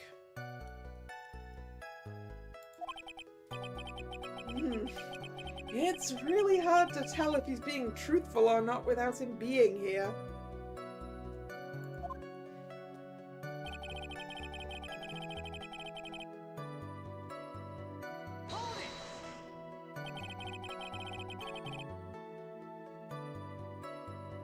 So you're saying most clients wouldn't do such a thing? That is correct. Usually, most people try to create an alibi for themselves. If you should use my services, Mr. Attorney, I would suggest you plan for your alibi too. No, I already told you I have no intention of using your services. Ever.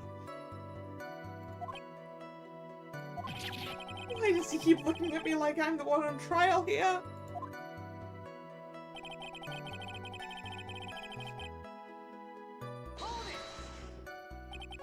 From the very beginning? That is correct. From before my client visited the room. All my clients know precisely what the situation is at all times. Wonder if that's really true. That's odd.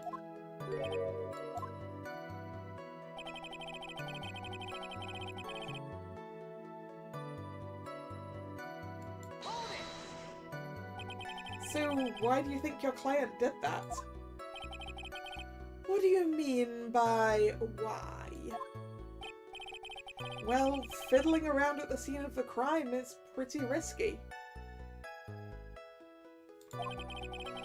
And why would someone who has requested a murder go to the crime scene anyway?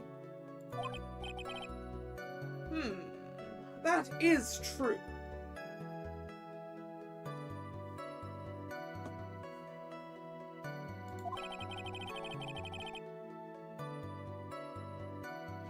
I assume it was probably done to frame Mr. On Guard.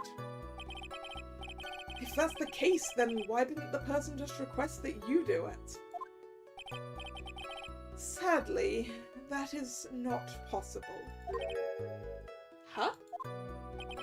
My job is to kill, that is all. And to leave my business card behind, naturally. The business card is so my clients may escape blame.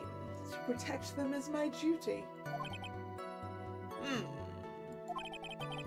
Even if they say it's for revenge, setting someone else up to take your fall.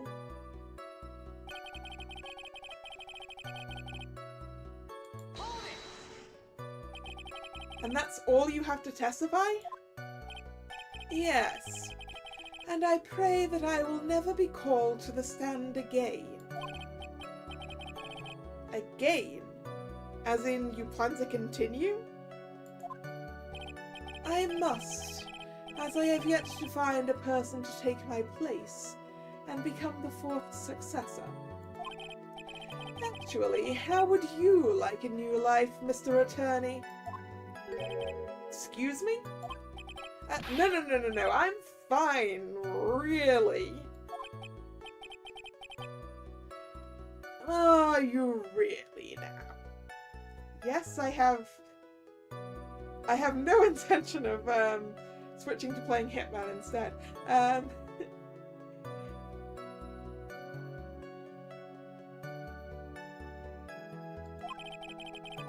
wonder what kind of man the judge thinks I am now. What are you going to do now, Phoenix? All I can do now is expose the lies. That's true. However, you realize that will be very bad for our client, right? Oh, I'm so confused. But the one thing I know for sure is I can't let this trial end yet.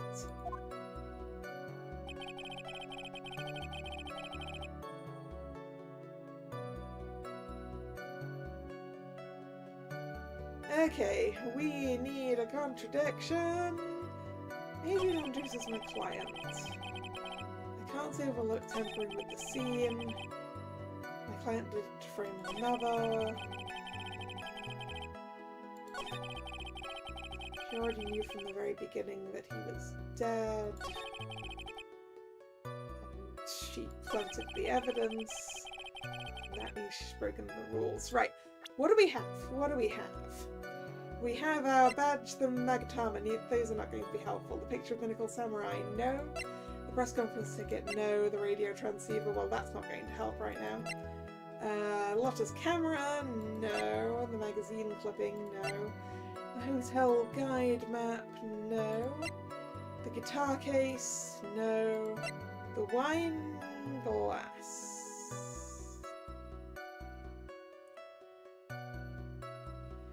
I mean, if we are to believe her testimony, then the fact that that wine glass is there means she didn't actually know he was dead.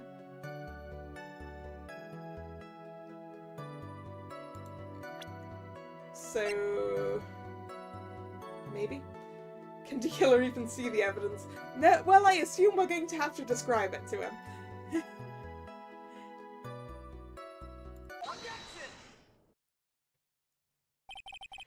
Thank you so much for taking the time to testify, Mr. Killa. What is the meaning of that attitude? When Adrian Andrews entered the victim's room, your client had no idea one corridor had been murdered. But how?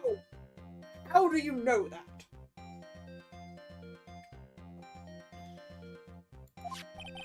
From this wine glass, Your Honor. The glass? Mr. DeKiller's supposed client thought Mr. Corridor had fainted, which is why this glass of tomato juice was poured for the victim.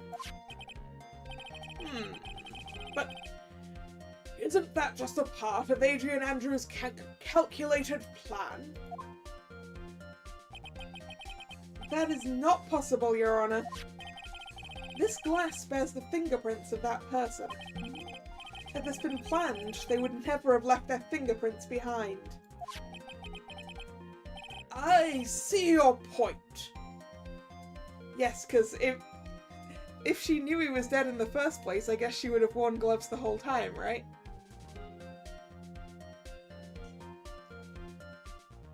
Mr. Edgeworth, what is your opinion? Strangely enough, I had the same exact thought just now. Witness, how do you explain this strange phenomenon? Isn't it a waste of time to ask about such a minor detail? Asking about minor details is how I get results, Tequila. It's not a very important point anyway, correct?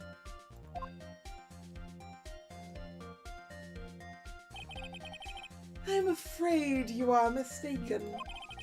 If Adrian Andrews really is your client as you claim, then your client should have had knowledge of Mr. Corridor's death. If not, then that can only mean that Adrian Andrews was never your client at all.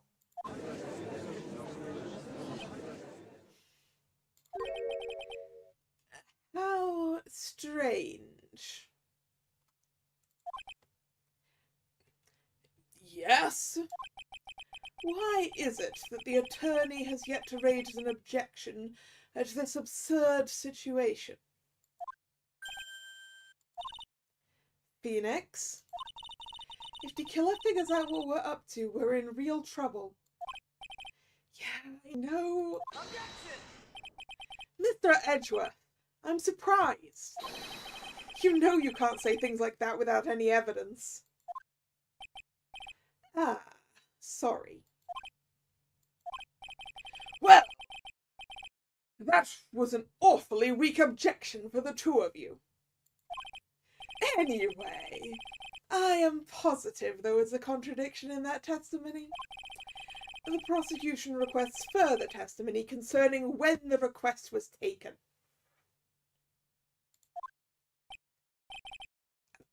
Very well. Right now I have to buy us more time.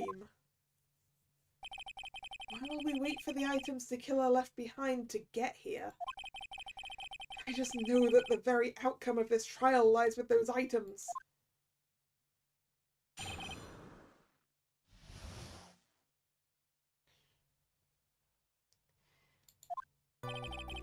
This request came to me, about a week ago.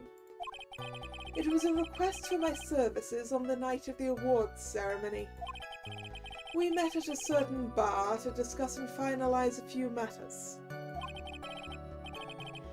That is what occurred. I trust my memory, and I believe I have made no mistakes. About this ending today, what are the chances of that now? Hi?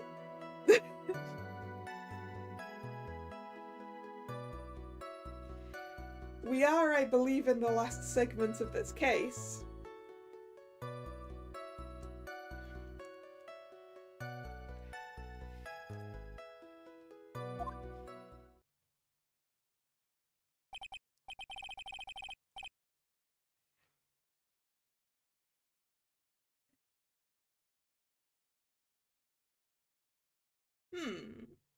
So you physically met your client, huh? That is correct. Meeting one's client is the first step to building trust, in my opinion. I see. Well, Mr. Wright, your cross-examination, please.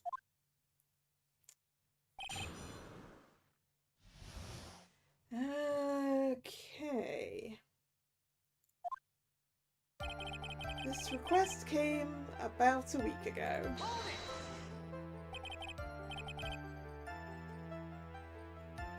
1 week ago, are you sure? Yes, I am quite sure.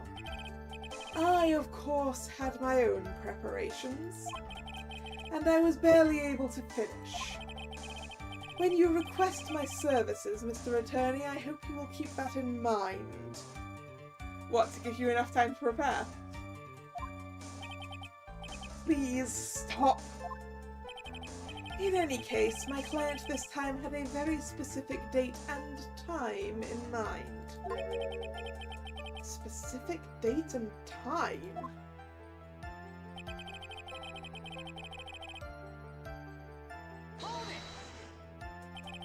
Did you ask why on that specific night? No. I tried to fulfill the conditions of my client's request. But as for why, I only had my suspicions. Your suspicions, huh? Oh, always press further. So, what are these suspicions you had? Why did your client request that night? I'm sure it was all for the bear.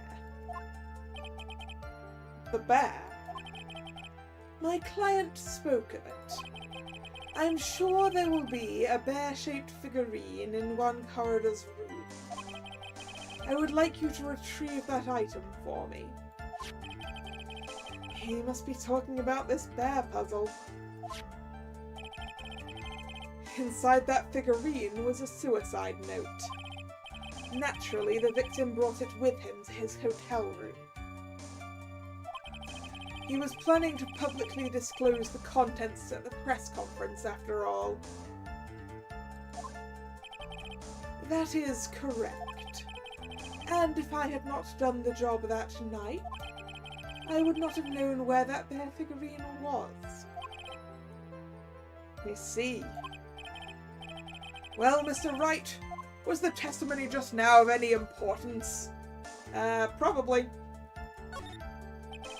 The testimony just now has made one thing clear, and that is the client knew the secret of the bear figurine. Wait a second.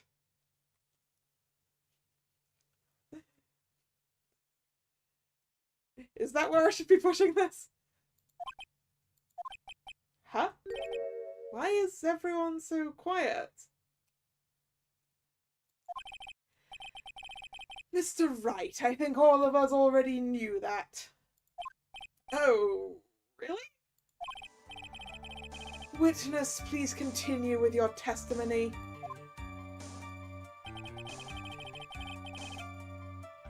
What kind of bars do you meet assassins in? So you physically met Adrian Andrews, right?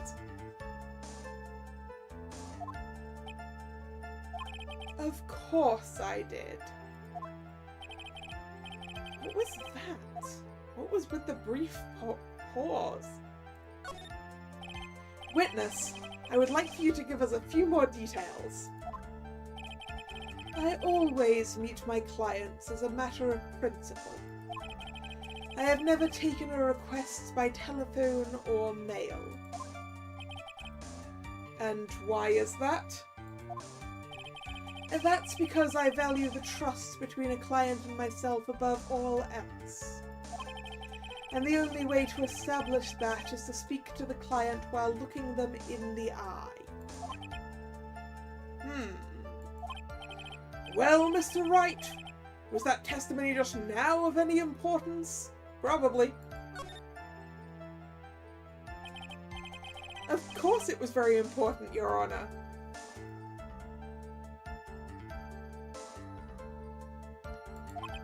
Mr. De Killer had met his client before the murder, then it's unlikely he is mistaken. Whoops!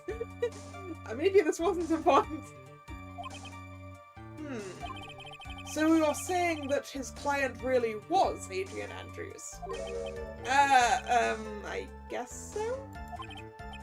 You see, it is just as I said. Whoops, did I just mess this up? I'm so lost. Who the heck am I supposed to be helping here? Calm down, Phoenix. Think carefully and relax.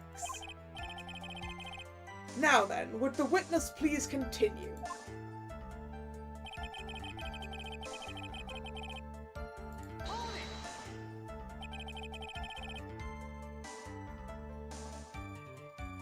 So your client was Adrian Andrews? That is correct. Well, he says the two of them met. But if they did, then there shouldn't be anything wrong with De Killer's testimony. Well, there doesn't seem to be anything strange this time around. You have to draw more information from him, but you can't draw his suspicion. If you can do that, you should be able to find a flaw in his testimony somewhere. Talk about a delicate balance.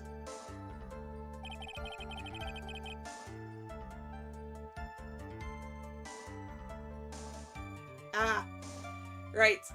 Yeah, I messed up with whether something was important or not.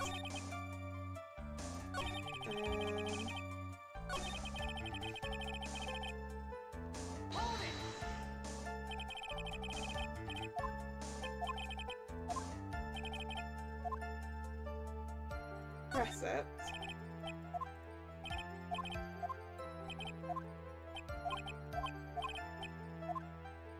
And say, nah, this wasn't actually that important. Why he meets his clients is not important, and that wasn't the point. Witness, please stop sidestepping my questions. What do you mean by that? My question was, did you really meet Adrian Andrews in person? I have already told you, Mr. Wright, I did. It was only through talking with him face to face that I began to trust him. Someone hasn't done his research, and now it makes sense that Adrian's name is Adrian.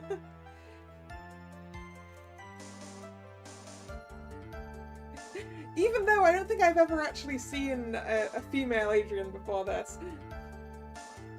So... You'd have thought that he'd have done a little bit of research. But no. That's when I thought I can trust this person as a client. It's true what they say about talking face to face. Well, Mr. Wright, was the testimony just now of any importance?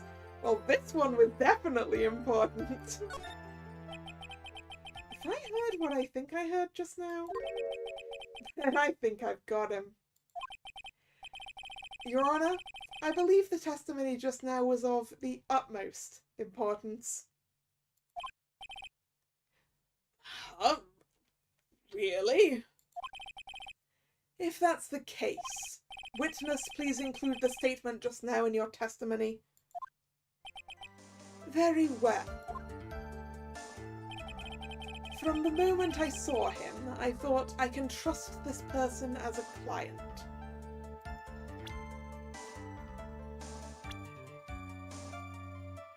Where is she? Where is she? There she is.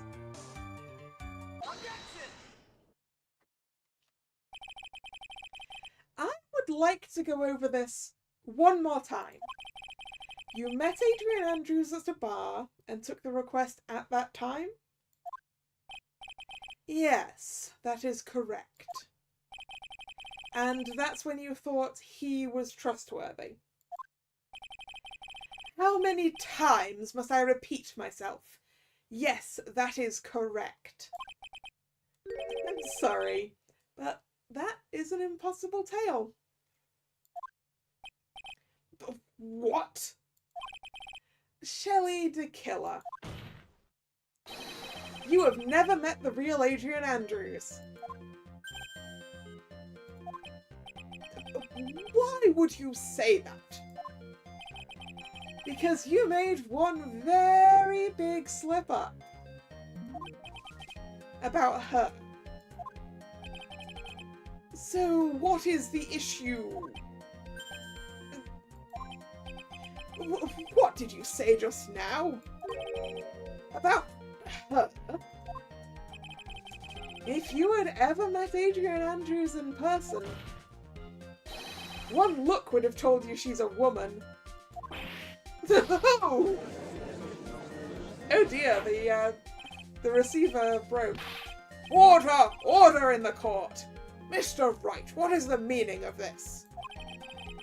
This witness testified to the following. That he always meets face-to-face with his clients when taking their request. But he has never met Adrian Andrews in person. Yes, Your Honor. That is exactly the point. That means Mr. De Killer's client could not have been Miss Adrian Andrews.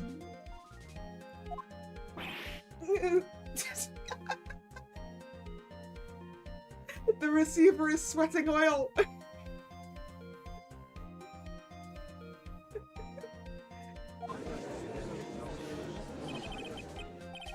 Mr. Edgeworth, I understand your logic on this one. However, why would the assassin make such a basic mistake? Because you don't find very many ladies called Adrian. Definitely not spelt that way, right?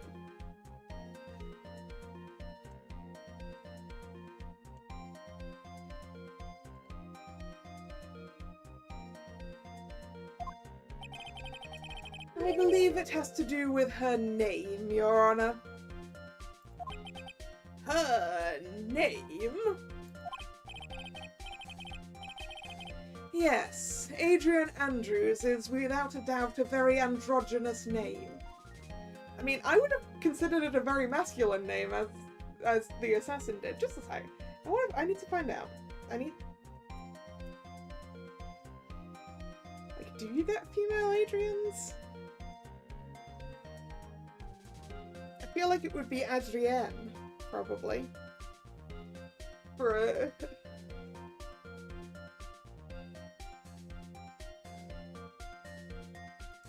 yeah, the website I use for name stuff says it's masculine.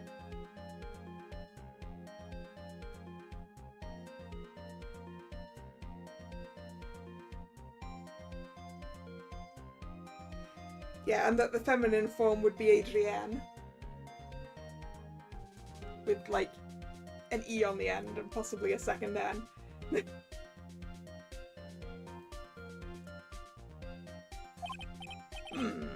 Yes, I see. Unluckily for Mr. De Killer, the entire time he was on the stand, no one had stated Adrian Andrews' gender. And so he simply picked the wrong gender to go with.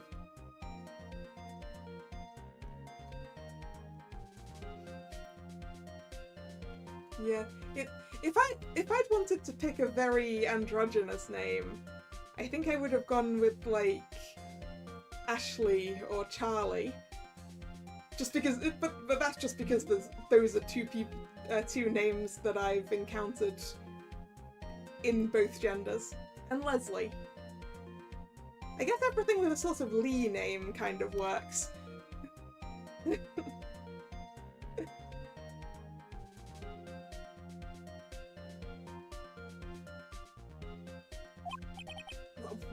What?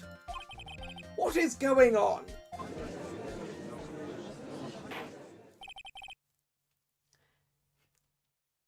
mean, equally, Shelley probably works. Shelley De Killer. This court demands an explanation. I think somehow I must have mixed up this client with another. So does that mean you remember something different now? Yes, of course. please, if you would allow me to testify once more. How often do you have clients, Mr. De Killer? How many assassinations do you do in a short time that you can forget which which client is which?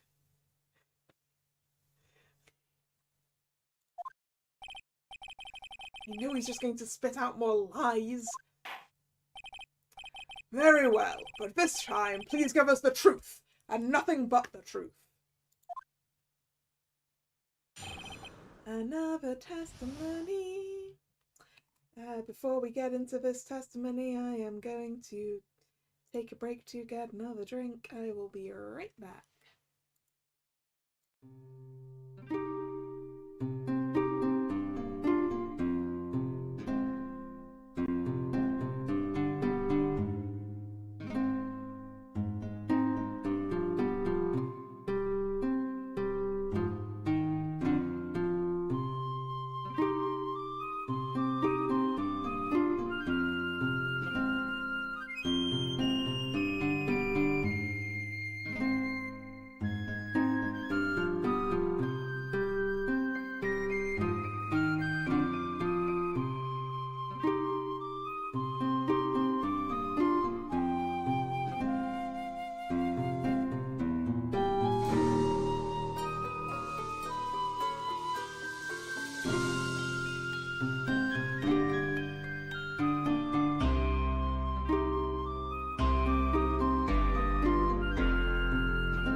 And I'm back.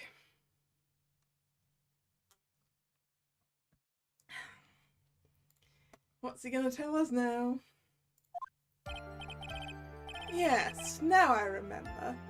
I took that request by mail.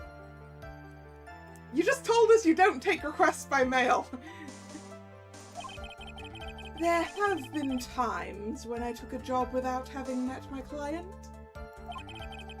The request was for the murder of one coroner and 2 or 3 other small things. When I saw the name at the end of the letter, I thought my client to be a man.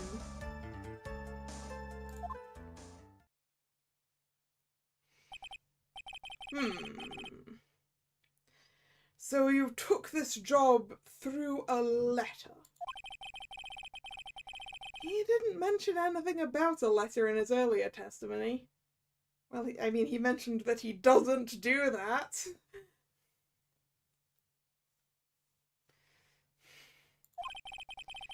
Which means he's definitely lying.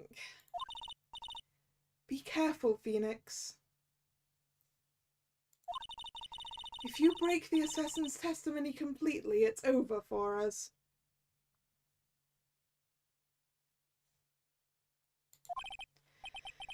I know. I can't make him suspicious, but I think we're okay. Like, we can do this.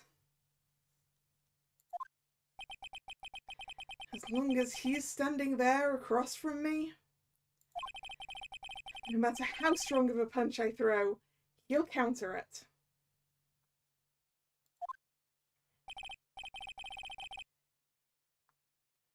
Now then, let's begin the cross-examination. Quest taking part 2.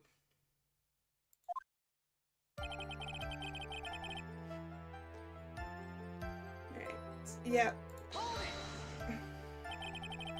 But didn't you just say that you always meet your clients?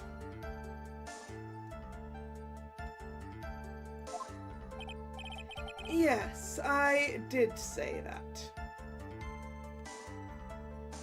Sorry, yes, I suppose I did say that.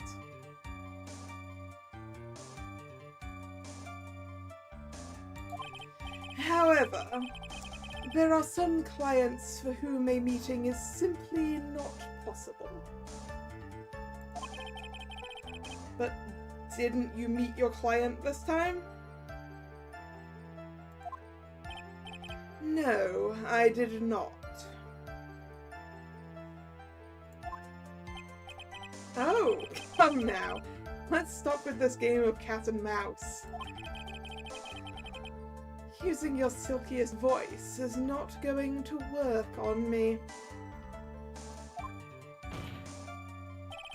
Alright then, just cough it up and confess.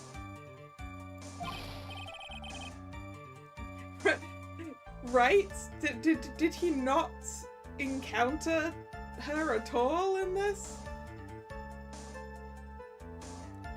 Mr. Wright, you can't badger a witness with such harsh words. Watch me. Watch me, Judge.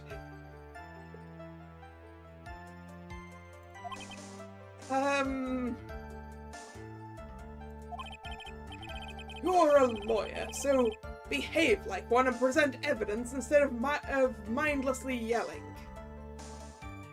But I like mindlessly yelling. Now then, do you have any proof that Mr. De Killer met with his client?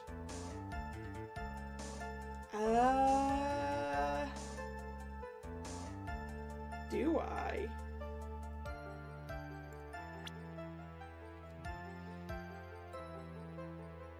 Proof that De Killer met with his client.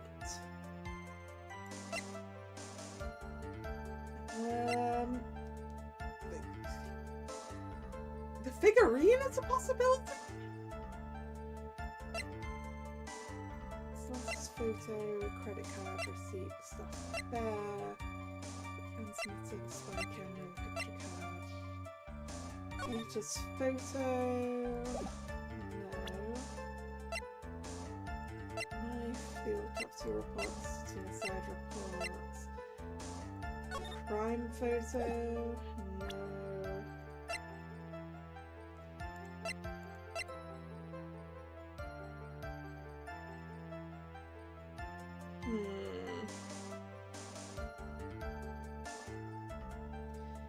Do we have evidence?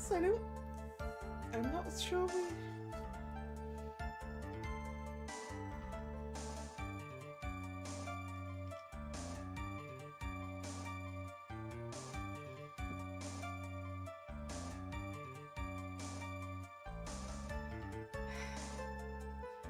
That figurine is really, really...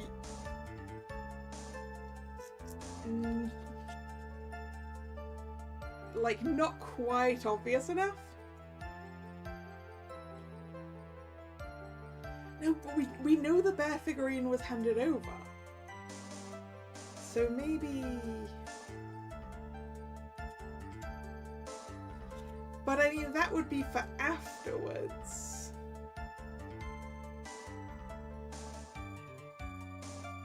Yeah, right? Why don't we have any transcripts? I'm gonna see if the bear figurine works. I've come this far. I'll have to try and prove something here. Very well, I'll show you proof. Are you sure about this, Phoenix? Here is the proof the witness met with his client who wished Mr. Corridor dead.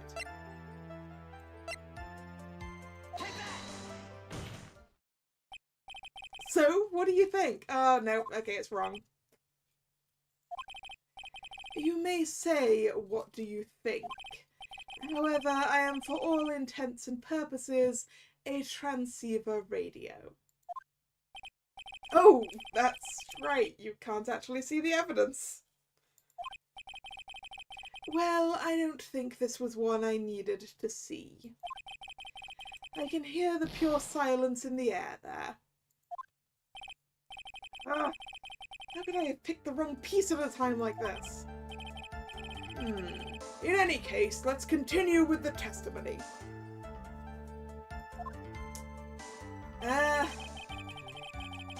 Well, I can't think of anything else it could be except the bear, so...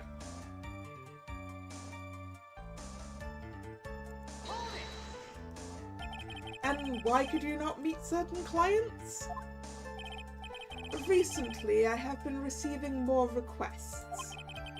If I met each and every client, I would lose some nice business opportunities. How many assassinations are you doing?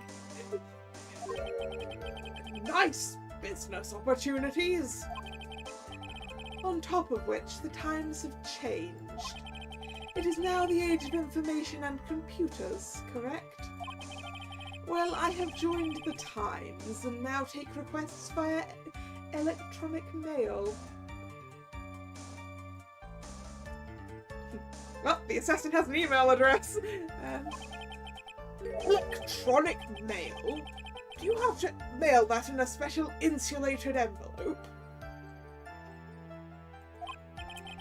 Ah, I'm very sorry. I despise the shortening of words. What I meant by electronic mail is what is commonly referred to as email. Email? In a contest of mimicry, the judge would beat a parrot hands down. The judge doesn't know what email is. Oh no.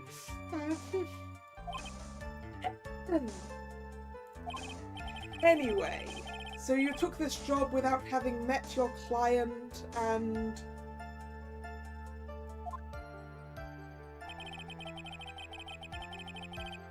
What are 2 or 3 other small things, sir? 2 or 3 other things? Yes. And what were these other things? A few other things that have nothing to do with this case. No, Killer. I'm pretty sure if they were requested at the same time as the assassination, they're pretty darn relevant. What should I do? Should I let him slide with that? Absolutely not! It would be really bad if I pushed his buttons the wrong way and he got mad. Oh, we need to press that further.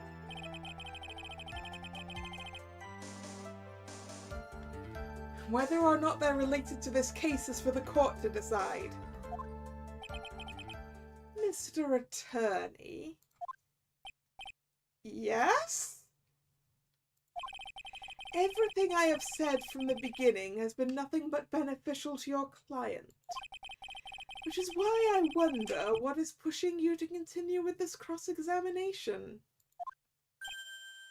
I mean, you know exactly why! Well, no, I mean, he doesn't, I guess.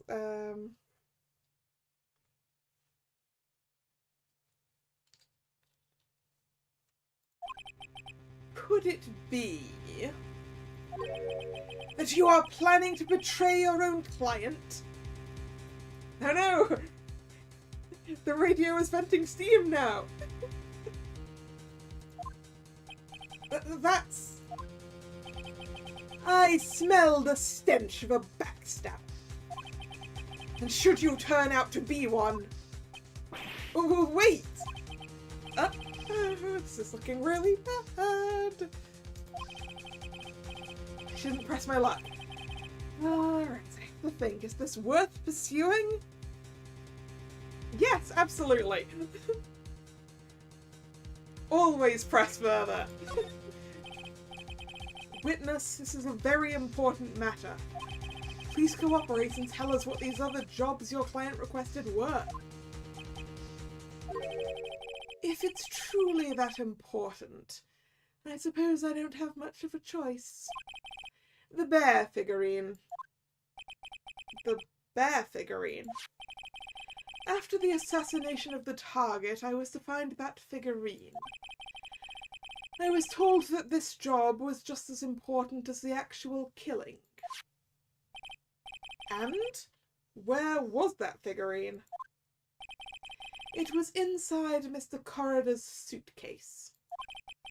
And then what did you do next? I handed it over to my client right away.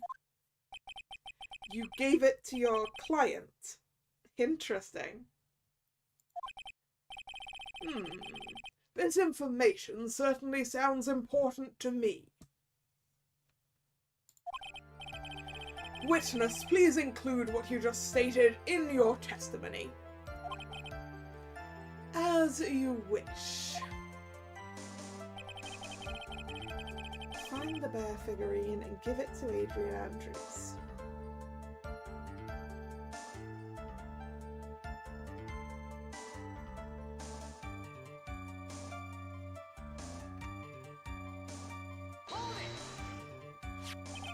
I found this figurine at Mr. Onguard's mansion.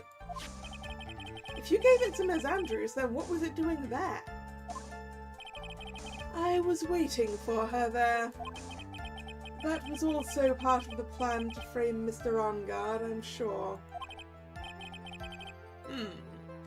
That makes a lot of sense.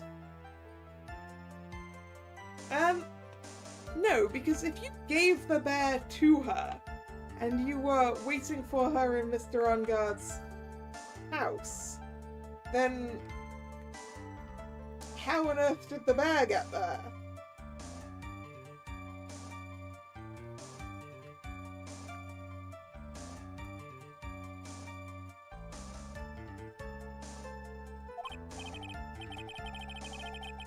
Well, Mr. Wright, do you have any problems with this piece of testimony? Yeah, I have several problems. I'm just not quite sure how to word them.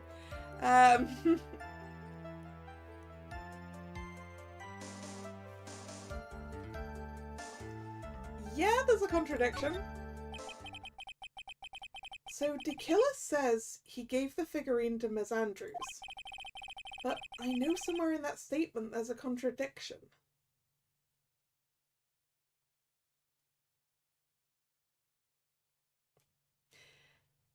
Yes, there is.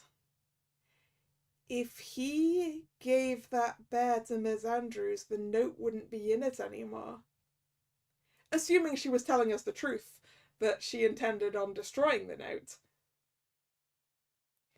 Because we know she can take that bear apart. So why would the note still have been in there if he'd handed it to her? But how do I make the game understand that that's what I mean, I wonder. And yet, I know that if I present something trivial here, he will cut the connection on his end. If you want to make a strong point, Phoenix, you have to present strong evidence. I would like to make a save.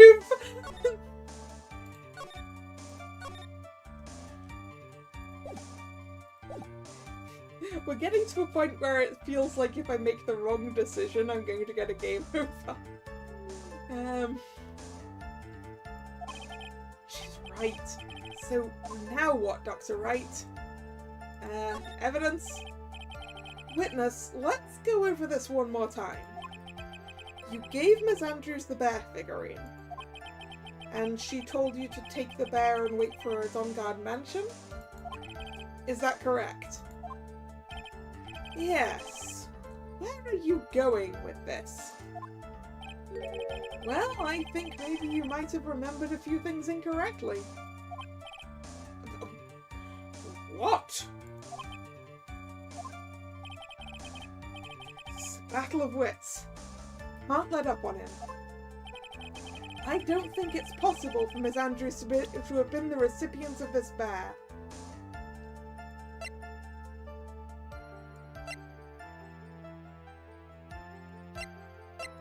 I guess the suicide note, because my point is the suicide note wouldn't have been in that bear if it had been given to her, right? Yeah. Shelley de Killer. If you'd really given the bear to Miss Andrews, then this item should not have been inside it. Yeah! I did manage to successfully convey my my thought. This item. I see where you're going. Yep, that's where I'm going.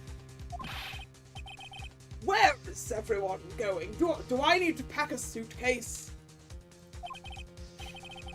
Your Honor, please think back to Miss Andrews' testimony. And I was going to burn it for her sake.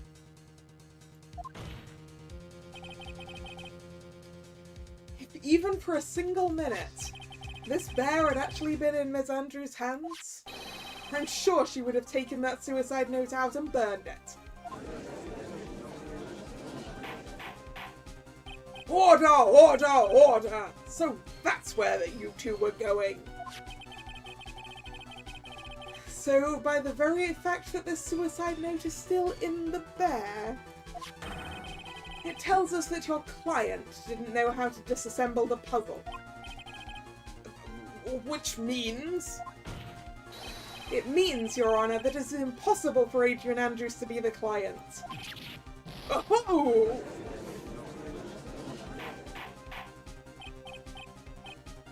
Order! Order! Order!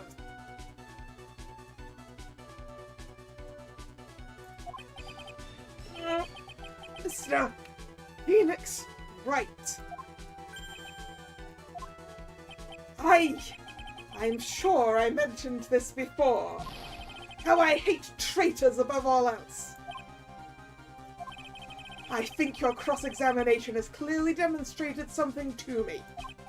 You wish to break your end of our agreement.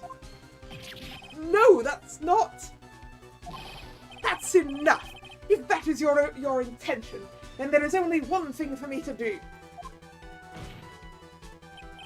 Wait, please. Gentlemen, ladies, please excuse me. Hello, Shama. I'm doing fine. Had some luck on the shinies in Pokemon Go before the stream, so yeah, pretty good day. How are you?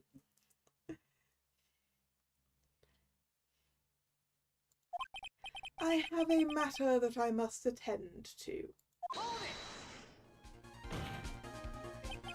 No! Please! Not that, please wait! Mr. Attorney, bring this trial to a speedy end and I may stay my hand. Otherwise... Ah!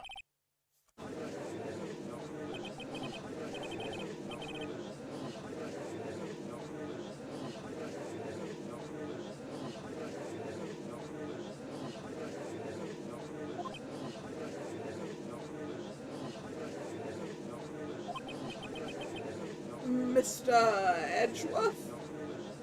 No, wait, I missed the judge's line before that, didn't I? Mr. Wright, you... Yes, Your Honor? I didn't understand this witness's outburst just now.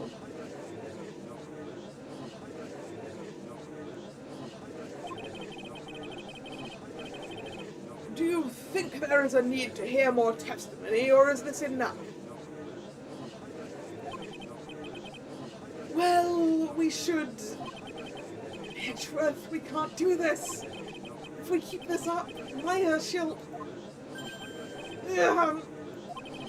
The prosecution... What has come over everyone? Even you are... The prosecution rests. What is going on around here?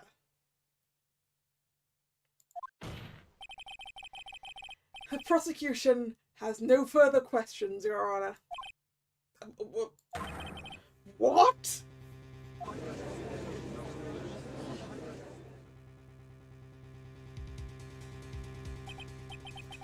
Well, I never thought I'd see the day. This is a most unusual situation. If the prosecution rests with no further questions, then the prosecution has failed to uphold its stance.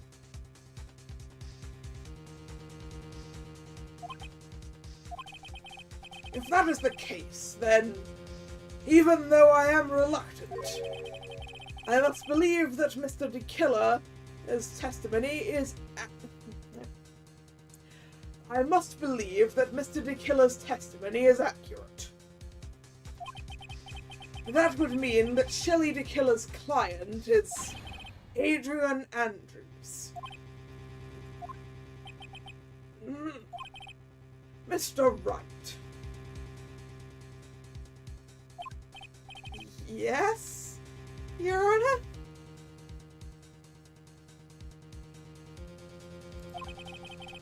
If I end the trial here, right now... Alright, Drag, see ya. Then your client, Matt Ongard, would be declared innocent.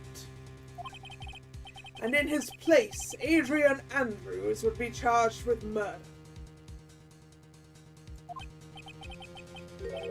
Miss Andrews would be charged with murder?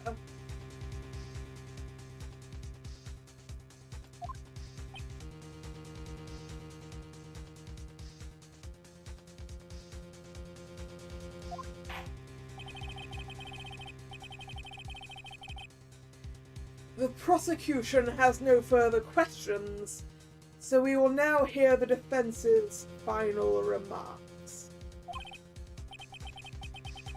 Bailiff, please bring the defendant Matt Ongard to the stand.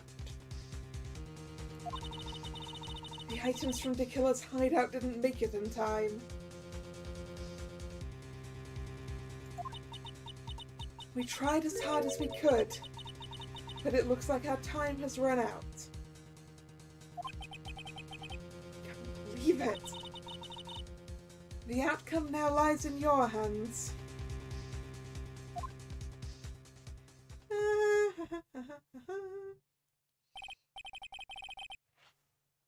Dude, did the old guy finally decide? To be honest, I can't think of you as a truly innocent and good person. You have done enough evil to drive a woman to suicide. But, at least on the charge of murder, it would appear you are innocent.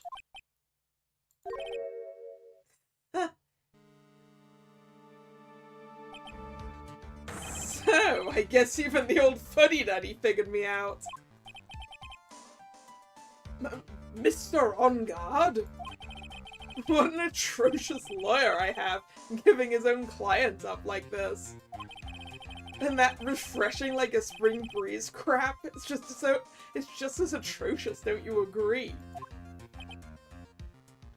Why is he acting like this? Anyway, get on with it and pronounce me innocent already. Right, Mr. Lawyer.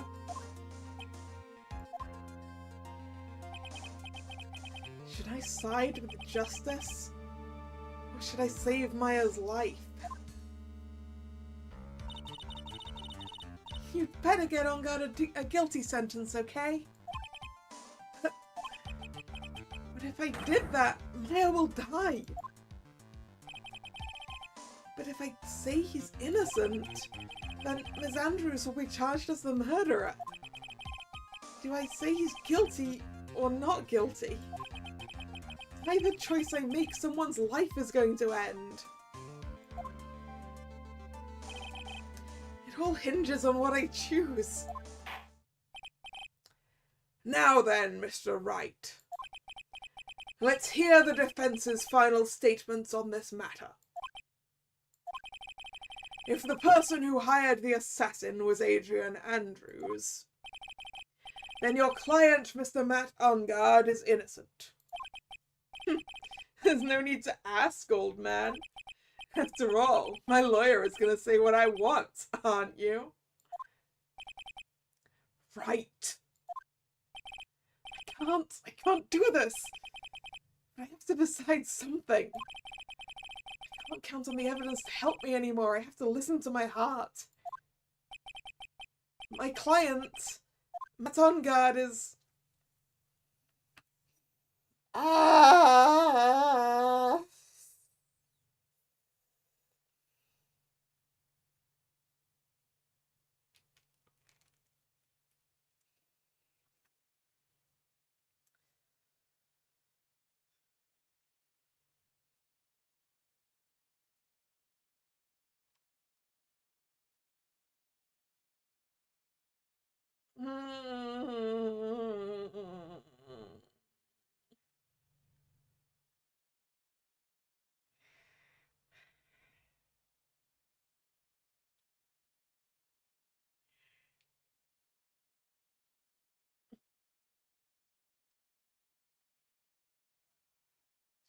Surely there's a chance.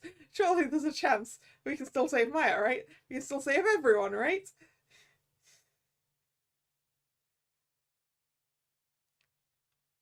My client is guilty as hell.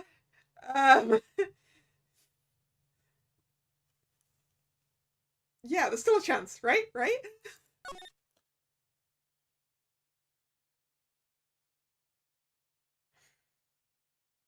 I should have saved. We are waiting for your answer, Mr. Wright. Matt Ungard, your client deserves an answer. Maya, I'm sorry. Matt Ungard is... Objection! Oh, finally! You took your bloody time! Francisco von Karma! Rather excellent CG there of her bursting through the doors. What is going on here? Ow!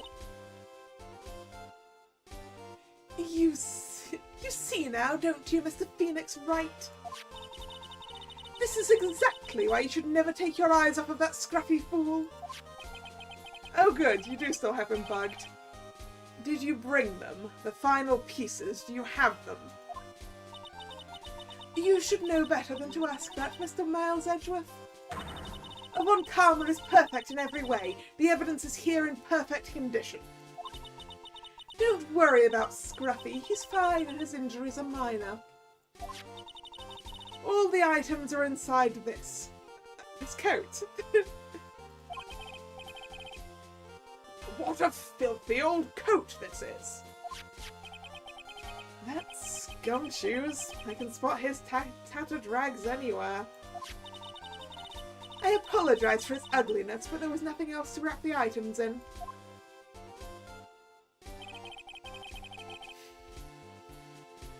I fought long and hard this whole trial.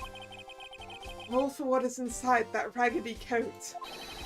I'm sure that inside that coat lies a crucial piece of evidence. Your Honour, inside that filthy coat are the defence's final pieces of evidence.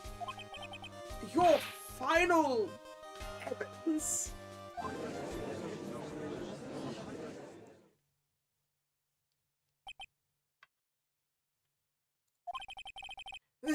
trial is already over. All that remains is for me to hand down my verdict. I do not believe that any evidence presented now would change the outcome of this trial. But it's gotta! What? Objection! Your Honor? Your Honor, it is our duty to examine every piece of evidence down to the last. I request that Miss Von Karma be allowed to present these pieces of evidence. I suppose you are right, Mr. Edgeworth. I grant permission to do so. However, this one obvious rule applies here. If these items do not bring up any new points, then they will not be accepted by this court. Now, Miss Von Karma, if you please. These pieces of evidence are items left by the killer during his escape from the police. He must have been in quite a rush. Yes, Your Honor. The killer left 3 pieces of evidence. Somewhere among the evidence we're about to see, there will be something that will turn this whole situation around like a miracle. I'm sure of it. That is all we can hope for. The first item is a pistol. Does the killer's pistol have anything to do with this case? Can I have some more details on that? Does that pistol have any relation to this case? We have yet to perform a ballistics test, so I cannot say anything for certain. However, I believe it has something to do with this case, at least with me. Oh, it's, yeah, because she got shot. That's the pistol that was used to shoot you, isn't it? That's what I believe, yes. Oh! I kept the bullet they removed from my shoulder as a sort of memento. I'm sure it will be an excellent sample for the test. So that's the pistol that was used to shoot Francisca. It's probably not going to help us very much. Pistol added to the court record. A small caliber pistol that is thought to have been fired by the killer at Francisca. The second piece of evidence is this videotape. Now that's probably important. I bet the killer took that from Unguard Mansion. Have you checked the contents of that tape? Unfortunately, there was no time to. Oh, yeah. But I would speculate that this tape is very important. I'm assuming that that is the tape of the murder. Which I assume the killer took with him so that it couldn't be used to blackmail him.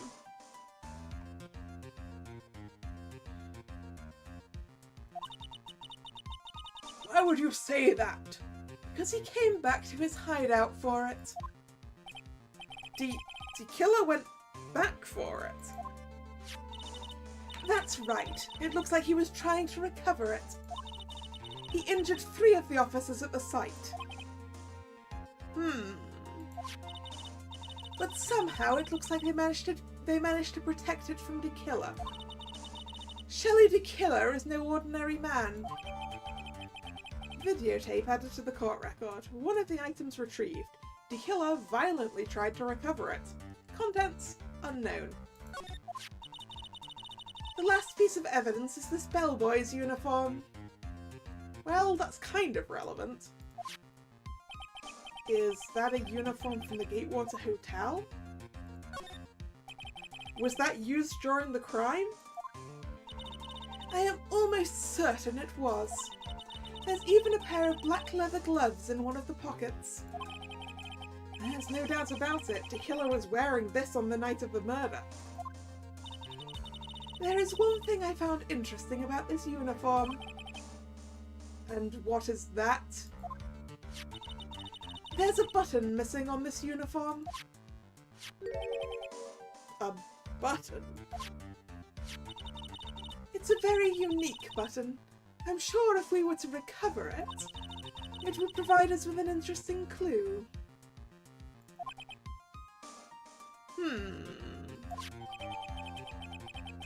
Bellboy's uniform added to the court record. Worn by the killer on the night of the murder, one of its special buttons is missing. That is all I have to present, Your Honor. It's just as I thought. And what is that, Your Honor? I'm sure, were we under normal circumstances, these items from Shelley the Killer's hideout would be very important clues. However, our question is not who did the killing. It is who is the client. Wait, if that video is what I think it is, can we use it to blackmail the killer? Can we use it to get out of our agreement and get Maya freed? That feels like something we could probably do with it, if that's what it is. Yes, that is correct. And these 3 items do not tell us anything about that.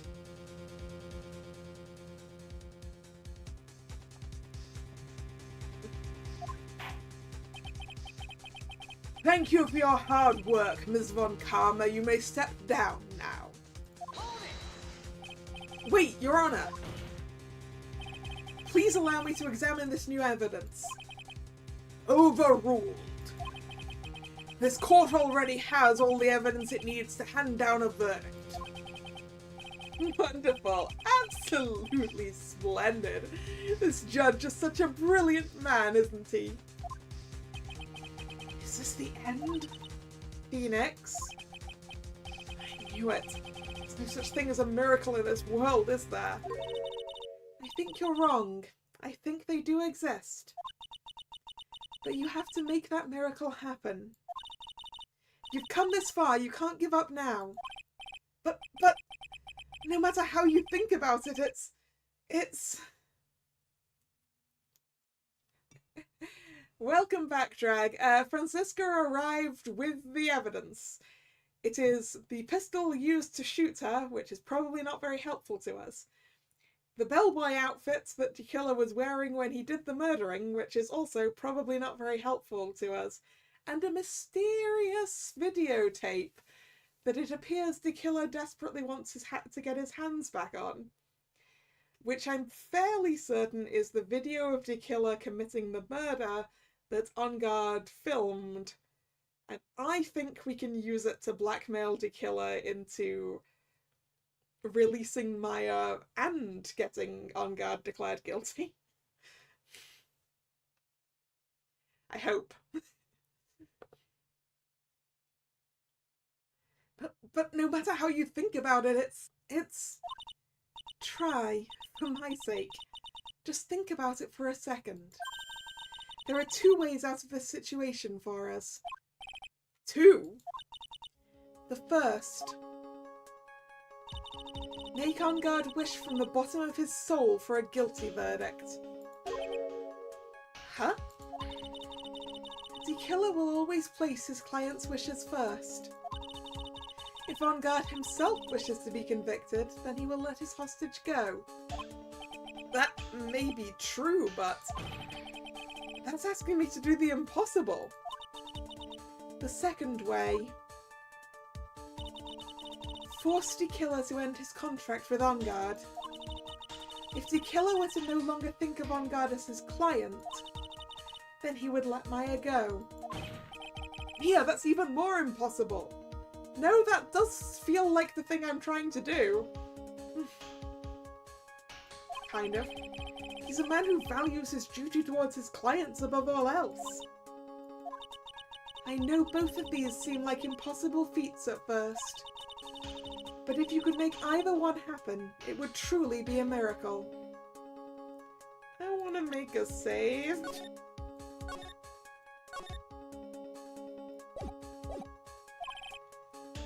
The bigger problem is, the judge has already said he doesn't need any more evidence. The pieces he was just shown, he's not accepting them.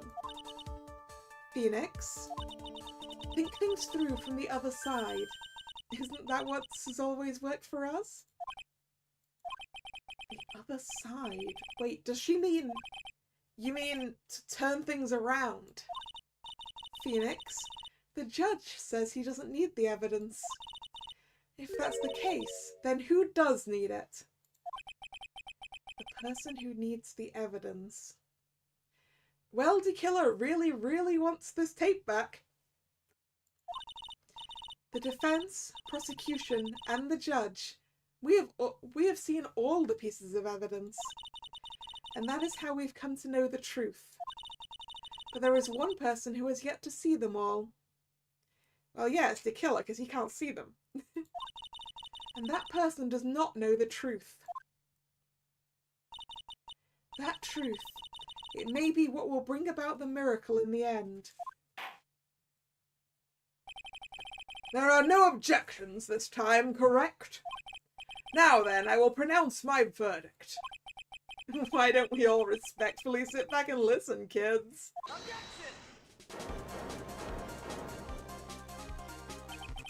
I have already told you, Mr. Wright. This court does not need any more evidence.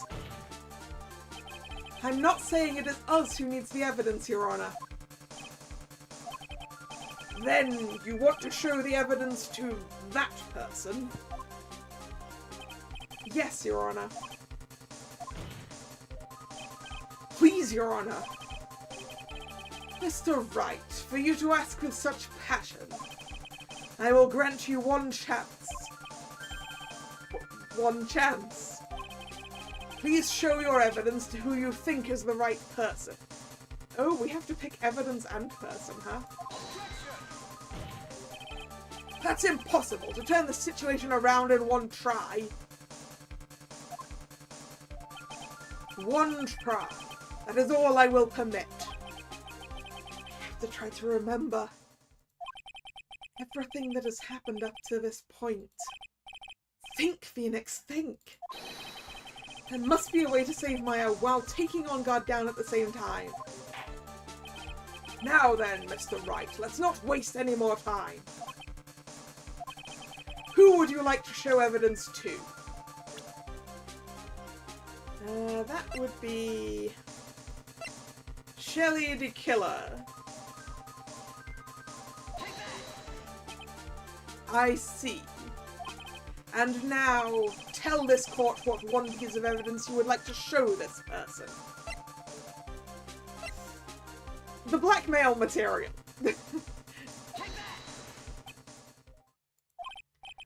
Well, what do you think, Mr. Edgeworth?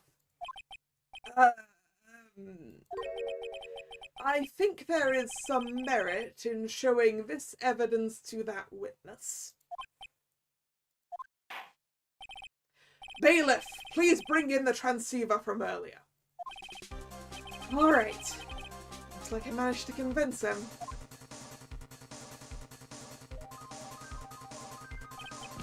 Maya, she's okay, right? Didn't I tell you to concern yourself with bringing about a speedy end to this trial? Now, if I understand correctly, you wish to show me one piece of evidence?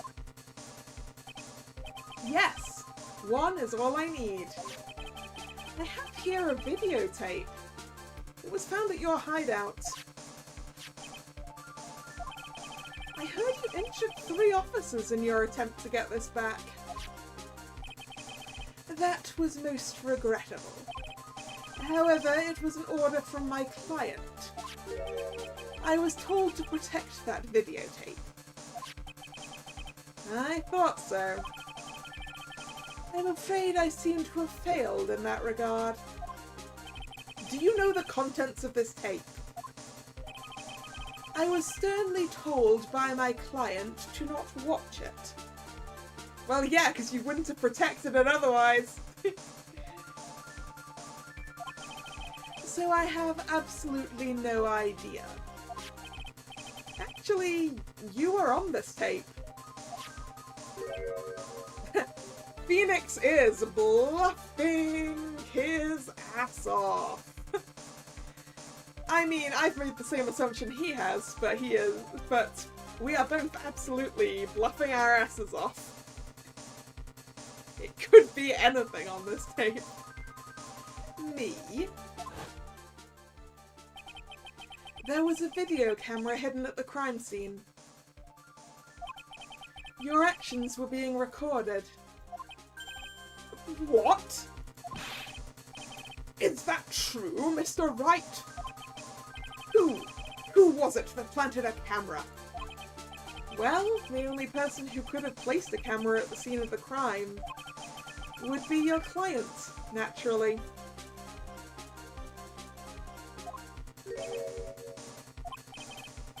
That was Adrian Andrews. Be quiet and listen, Your Honor. Yes, sir.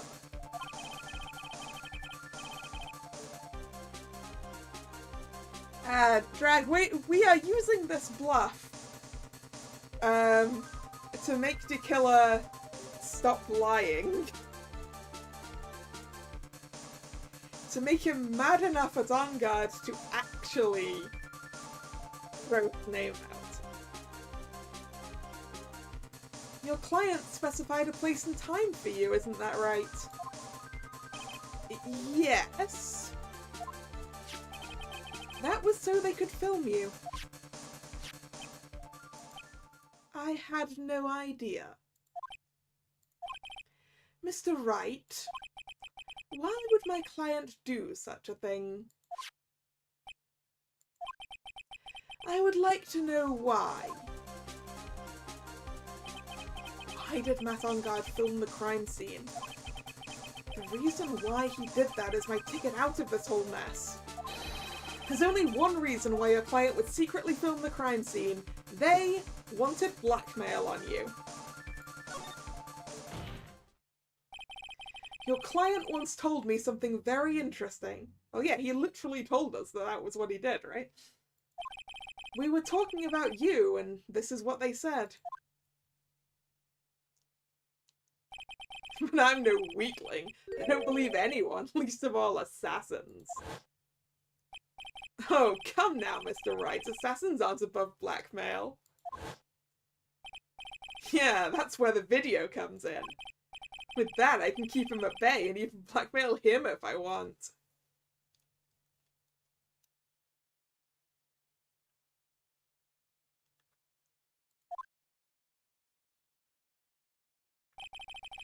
Your client didn't trust you at all. They were thinking of using this video to blackmail you. What do you have to say to that, Shelly Killa? Oh!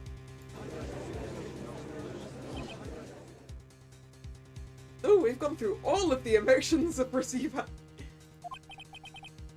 It looks like I was being deceived from the very beginning. Yes, by a natural. That is the kind of person they are. Your client is a person who only thinks and plots of how to use the people around them to protect themselves from any and all dangers that may arise. That is the true nature of your client. I have one question for the witness. Yes? You told us one thing numerous times during your testimony. You said that you detest traitors most of all. Yes, that's right. But what if that traitor was your own client? What would you do then?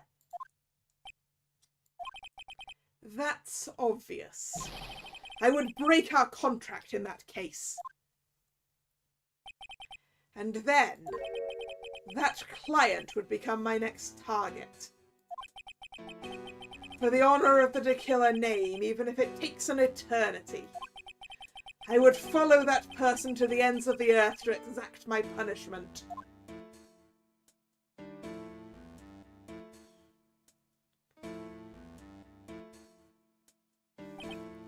I see. That's all I wanted to know.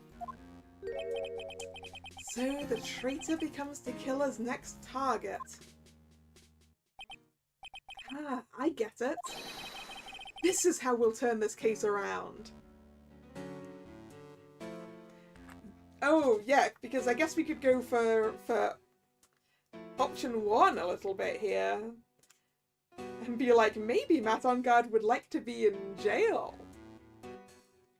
Where he can be safe.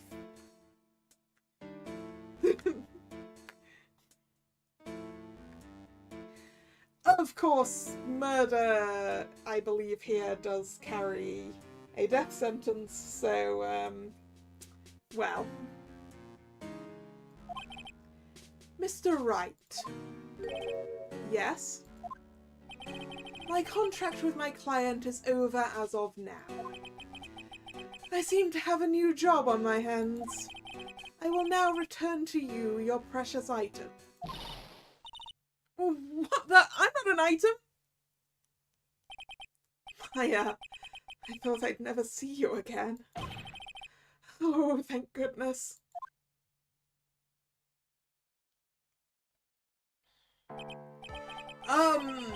This trial appears to have come to its conclusion.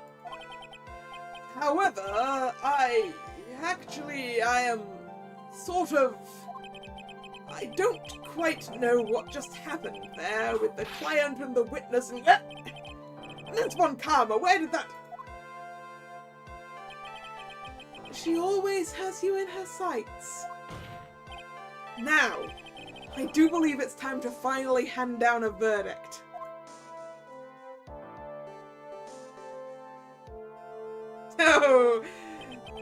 Oh, he is not feeling great right now. Mr. On Guard, it looks like somehow you got what you wanted. You will finally receive the acquittal you wanted so badly. You should be happy.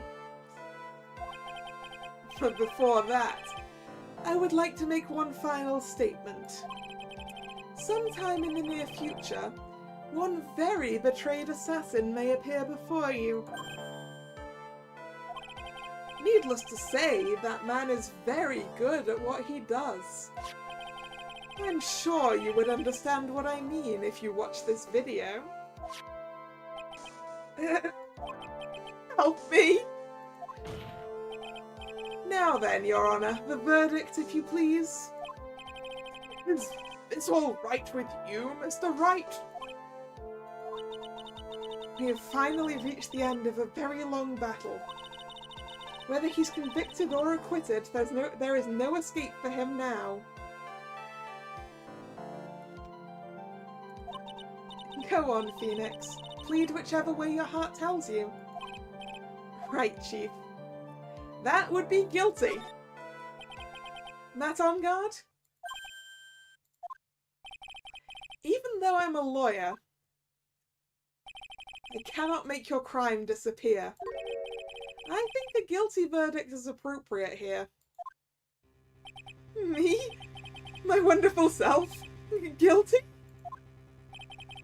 Even if you got an acquittal, the instant you set foot outside the detention center, your life would be in danger. No matter which way you look at it, you can't run away from your crime anymore. No! Guilty! Guilty, guilty, guilty! Ooh, ow! Ow! He clawed his face off! As always, it looks like we have uncovered the real truth. We? I don't remember you helping out much in this. Mr. Edgeworth, how is Matt on Guard? I have left Ms. Von Karma in charge of his incarceration. I'm sure he's getting a full-course meal of whip leather right now. Very good. That was a close one, wasn't it, witness? Yes. I plan to pay my debt to society for my own crime, Your Honor. For the first time I was called to the witness stand during this trial, all I felt was despair. She must be talking about the time Edgeworth really went after her. I guess she's trying to forgive him for what he did. This witness, how should I put this? She has an illness. If you're going to say you would choose death, that is of no concern to me. But after that, when I was alone at the detention centre, that's the first time I really saw myself for who I am. And today, when the two of you used your combined strength to convict Matt, I felt like I had finally been saved. Wow, this is the first time I've ever seen her smile. I'm really happy that you two are in charge of this case. I really don't know how to express how I feel at this moment. This is the first time I've felt comfortable with myself, with who I am. Thank you so much, everyone.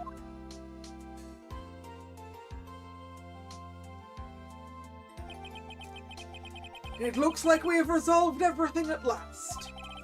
As for myself, there are still a few things I'm confused about.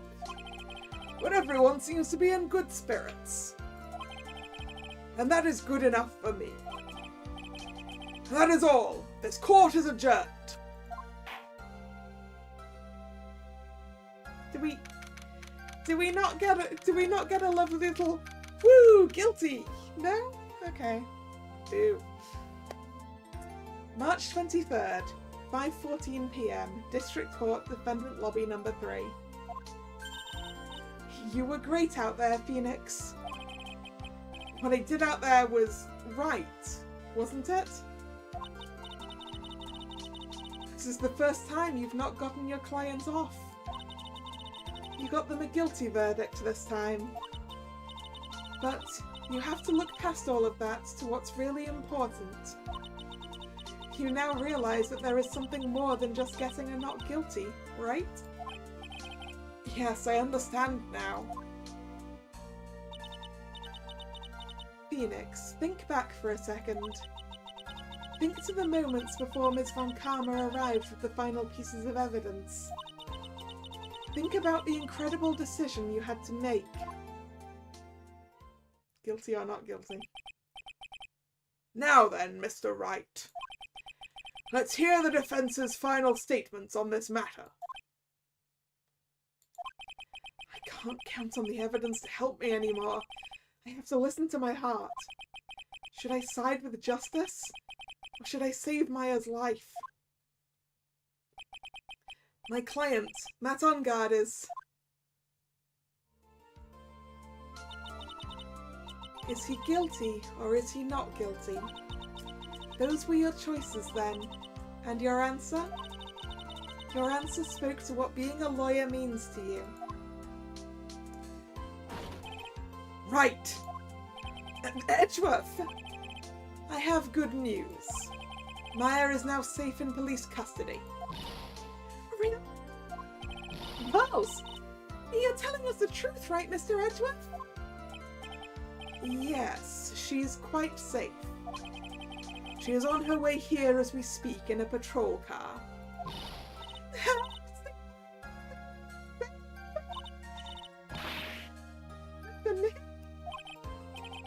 Oh, she punches deceptively hard for a kid. I believed in you. I kept saying to myself, Mr. Nick will save her. Mr. Nick will save her.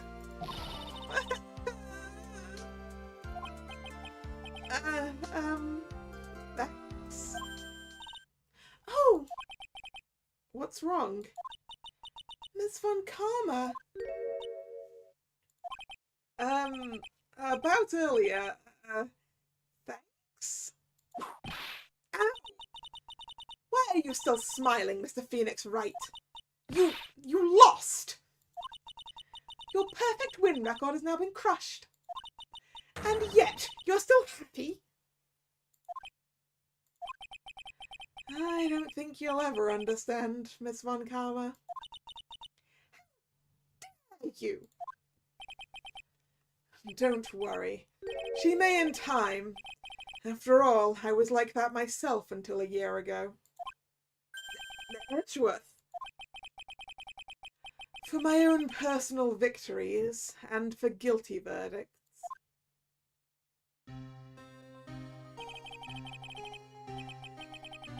I used every dirty trick in the book, and so my win record remains spotless. But a man appeared and stood fast against that selfish me. I fought him in my usual manner and tasted my first defeat. I felt like I had lost everything because of that. And then it was my turn to sit in the defendant's chair. And I was saved by that person I called my enemy. I couldn't forgive myself for all that had happened, so I left the prosecutor's office. And I left that note. Prosecutor Miles Edgeworth chooses death. As well you should have. A prosecutor who has shamed himself with defeat should crawl into a hole and die. But that was not what happened. After I left the prosecutor's office, I finally came to realize something. And it was in that moment of clarity that everything began to change. What foolish nonsense! We prosecutors use anything we can to attack the defendant. But every time we did so, no matter how desperate the situation, instead of giving up like most people, that man would hold strong with his undying faith. And then before I knew it, I began to trust in that man as well. Edgeworth just needed a holiday, right? some time to rest and reset. De-stress. Think about what his job meant to him. What? You trusted your enemy? It doesn't matter how many underhanded tricks a person uses. The truth will always find a way to make itself known. The only thing we can do is to fight with the knowledge we hold and everything we have. Erasing the paradoxes one by one. It's never easy. We claw and scratch for every itch. But we will always eventually reach that one single truth, if I promise you. The truth? Yes, that's why prosecutors and defense attorneys exist. But I'm sure you knew that already, didn't you, right? That's why you couldn't forgive me. This man who went into hiding, isn't that right? This man who only had his sights set on victory, who ran away into the night. Is Mr. Edgeworth right, Mr. Nick? You really let me down. When you disappeared, I felt betrayed. The reason I decided to become a lawyer to begin with was because I believed in the things you said to me all those years ago. And you betrayed your own words. That's why, 1 year ago, I made up my mind. I decided that the Miles Edgeworth I knew had died. At least that's what I told myself. You pathetic fool! Miss Von Karma! I don't want to hear the wretched whimpering of a disgraced loser. A Von Karma is someone who is destined to be perfect. Miles Edgeworth, you are no longer worthy. You are no longer worthy of being a Von Karma. And neither am I. It's over. It's all over. Francisca threw something on the ground just now. This is an electromagnetic receiver. Isn't that the thing she used to track Detective Gumshoe? And I'll return this to the precinct later. There's something else. Isn't that Miss Von Karma's whip? I'll never set foot in another courtroom again. I'm sure that's what she's saying by this action. You should keep this, right? Why do I want that? Okay.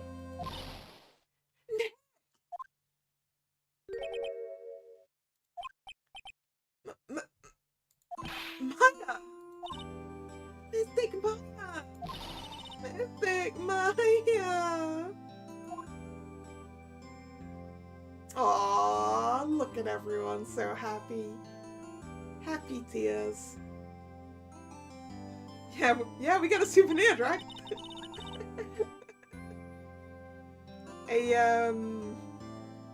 A trophy, as it were. Oh, Nick, I knew you would come through. You got on guard convicted like I knew you would. And on top of that, you even rescued me. Well, of course I did. You know I would never desert you. But we sure pressed our luck this trial. You're really lucky to be standing here. Whatever. Look, it's over, okay? Besides, if I did croak, I would just come back and haunt you like a bad ghost through Pearly. Yeah, we know you would. Is it really that easy to do something like that? Thanks a lot, Nick. Don't mention it. Maya. Oh, Mr. Edgeworth. I'm relieved you're all right. It looks like you've made some real progress, Mr. Edgeworth. Well, I suppose I'm a little different from who I was a year ago.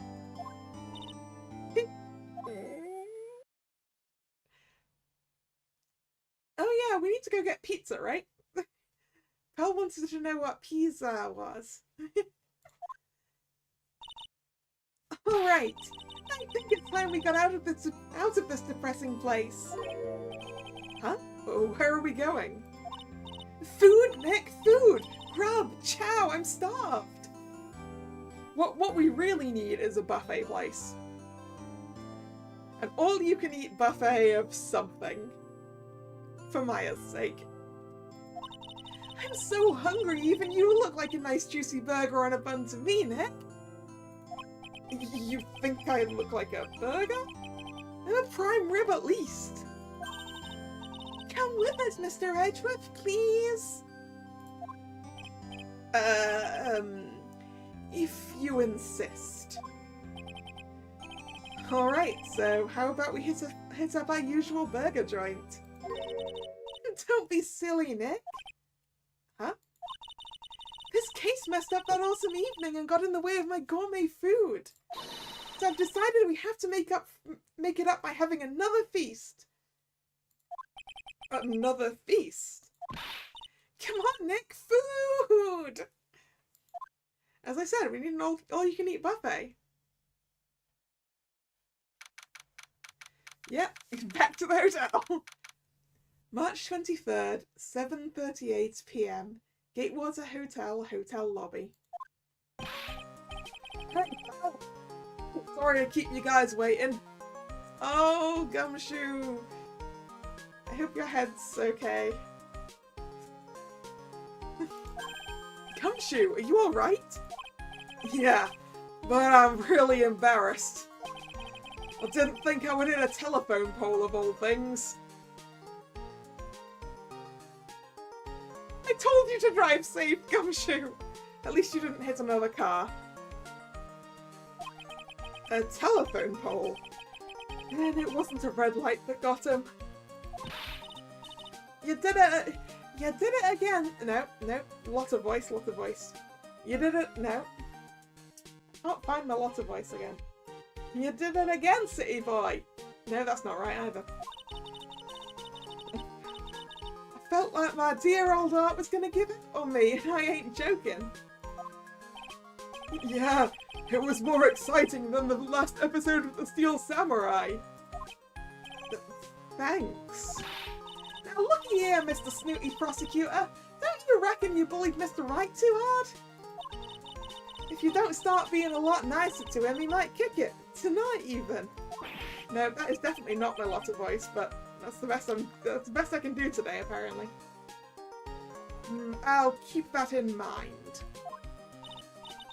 Well, come on now, everyone gather round. You're gonna get your picture taken by a genuine professional photographer. Looks like Lotta bought herself a new camera. Well, pal, at least we can put this messy case behind us now. Come on, tonight's all about eating, so let's go chow down, pal. Who's paying for this? Amen to that, pal. Amen.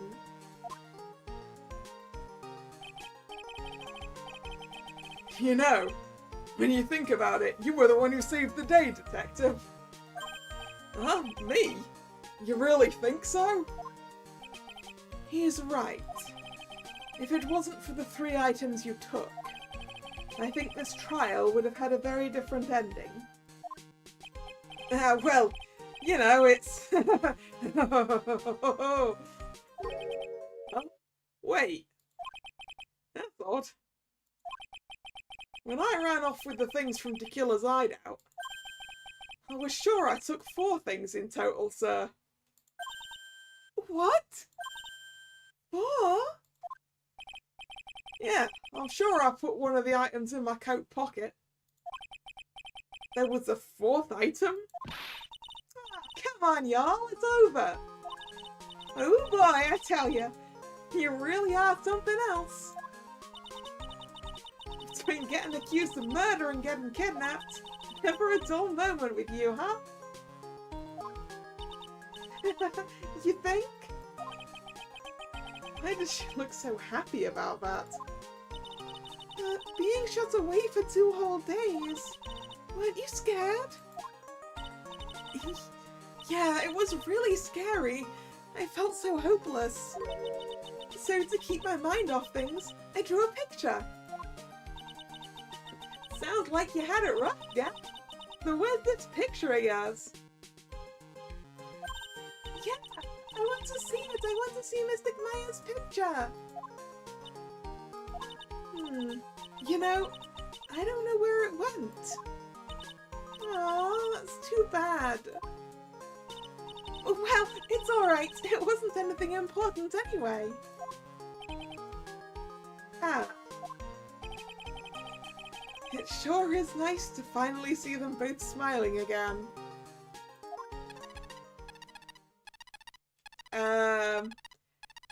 Isn't that the noise of a tracker? What is it, Edgeworth? This thing is picking something up. That's Miss Von Karma's receiver. Thanks to her, I had the most awful experience of my life, sir. I can't believe she stuck a tracking device on me. That's odd. Even though you're standing right here, the tracking device seems to be in a different location. Oh, it's probably busted or something, sir. I mean, it was probably in his coat.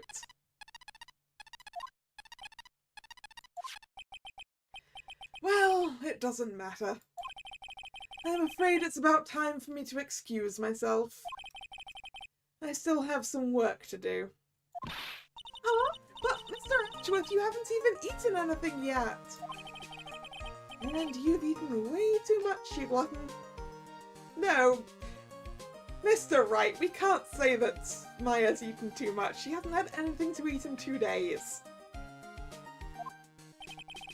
I had fun tonight. Now, if you'll excuse me. Wait! What? I just want to say thanks, Edgeworth. You really saved me out there. If anyone should be saying thanks, it should be me, right? I feel like words alone aren't enough here. Hug him! Hug him! I wonder if there's anything I can give him to express how I feel.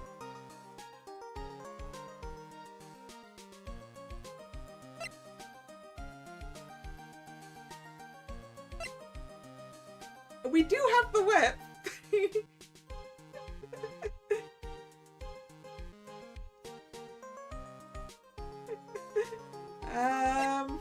Something...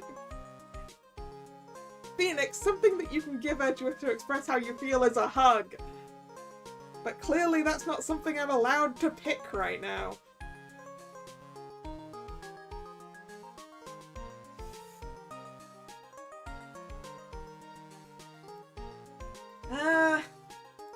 So I guess the whip. The whip will do. You can have this trophy memento, Edgeworth. What's this? Thank you. It's all thanks to you two. You and her.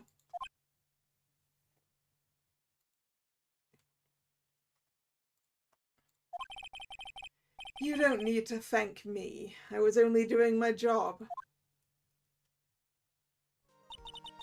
It looks like Mr. Edgeworth has left, Mr. Nick. Mr. Maya. Yes, Pearly? I guess you two can go back to being lovey-dovey, right? You and Mr. Nick, I mean. Pearly, would you cut it out already? You're embarrassing me. Anyway. So, who's paying for this lovely dinner party? Yeah, that was my question. And now Edgeworth has left. As if you need to ask. Everyone say thank you to Nick. Yeah, I figured. Huh? Yeah. I'm kinda at the point where I can't even buy instant noodles, pal. So I kind of already put your name on the bill. Huh? Huh? Yeah, I got me a situation just like that myself. This camera shop in this hotel, see? And I just bought myself this good old beauty here. It had better be anyhow for $3,000. That's an expensive camera. Huh? Huh? Actually, I reckon you bought it for me since it's on your tab and all. The camera? Huh? Huh? It's great, Mr. Nick. Yeah, Nick. I hope that Mr. On Guard paid me. Why do I suddenly feel like screaming? Ah, you don't need to hold back now, you hear? Yeah, pal. Time to let it all out. This is going to be the first time I hear the real you. Go on, it's been a while since I heard you say it. I've been busy being a hostage and all. Alright then. If you say so. Objection!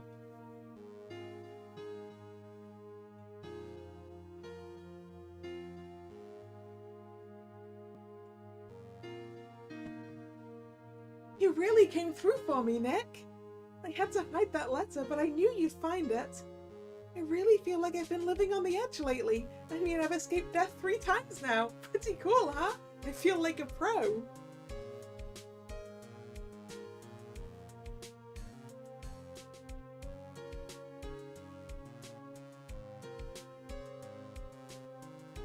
I'm so happy that you could save Mystic Maya, Mr. Nick, and I'm so happy for the two of you. Speaking of which, I think this hotel is a popular place for honeymooners, so I sort of made reservations for the two of you, just in case. Um... uh...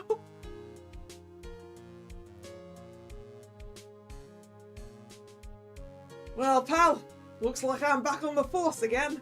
Mr. Edgeworth had a long talk with the chief and he got me reinstated for my sake. I heard he said things like, letting that one go is bad for all of society. I knew it. Crashing headlong into everything is the only way to live, pal.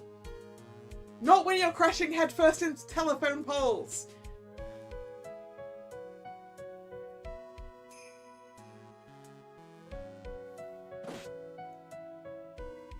Maggie Bird, I'm retiring this uniform as of today, sir.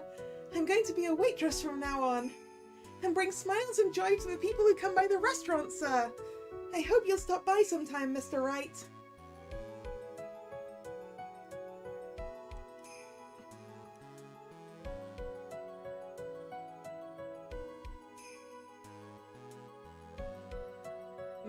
Yes? Are you here to visit a patient? I'm Director Hottie. Ho ho. Recently, yes, that girl, you know, I haven't seen her around. Yes. But I remember, if I even laid so much as an eye on her, it would go crack. It didn't matter if I got whipped, though. Yes, ho ho.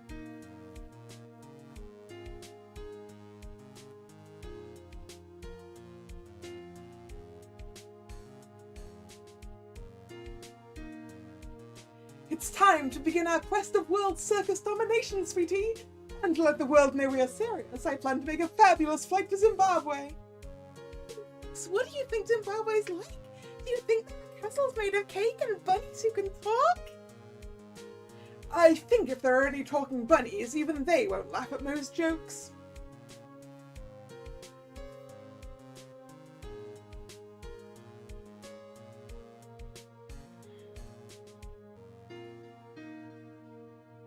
I'm ready! There's no way these jokes are going to fall on deaf ears! I'm going to be more contemporary with my humour! Mo Curls represent! You've got our new act all worked out! Prepare for the Hallelujah Chorus! Say something, will you? You're supposed to start this off! Get on with it!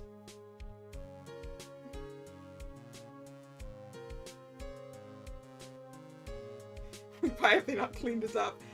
Clearly it's always a mess. Speaking of places that are always a mess. What's this? Rat, it's just an ordinary electric razor. I can't believe this, really. How long do they plan on making me do this?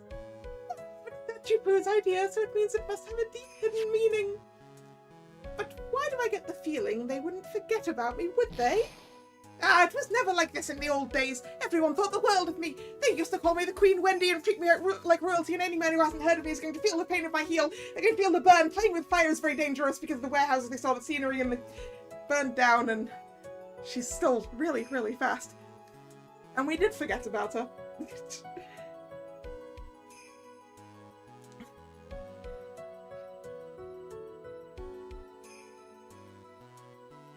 I appreciate everything you and Mr. Edgeworth did for me from the bottom of my heart. Oh, that's right. I received a letter from Miss Von Karma. She said after I get out I should feel free to consult her about anything at all. I'm really thankful to have met everyone.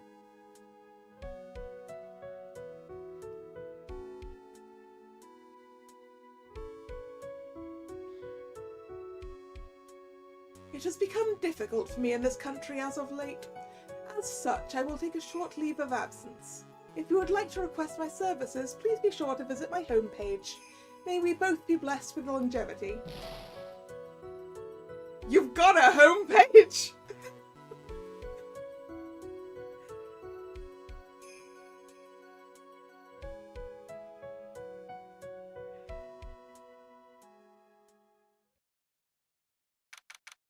March 23rd. 9:42 p.m. International departures, Gate 12. Who's taking a flight?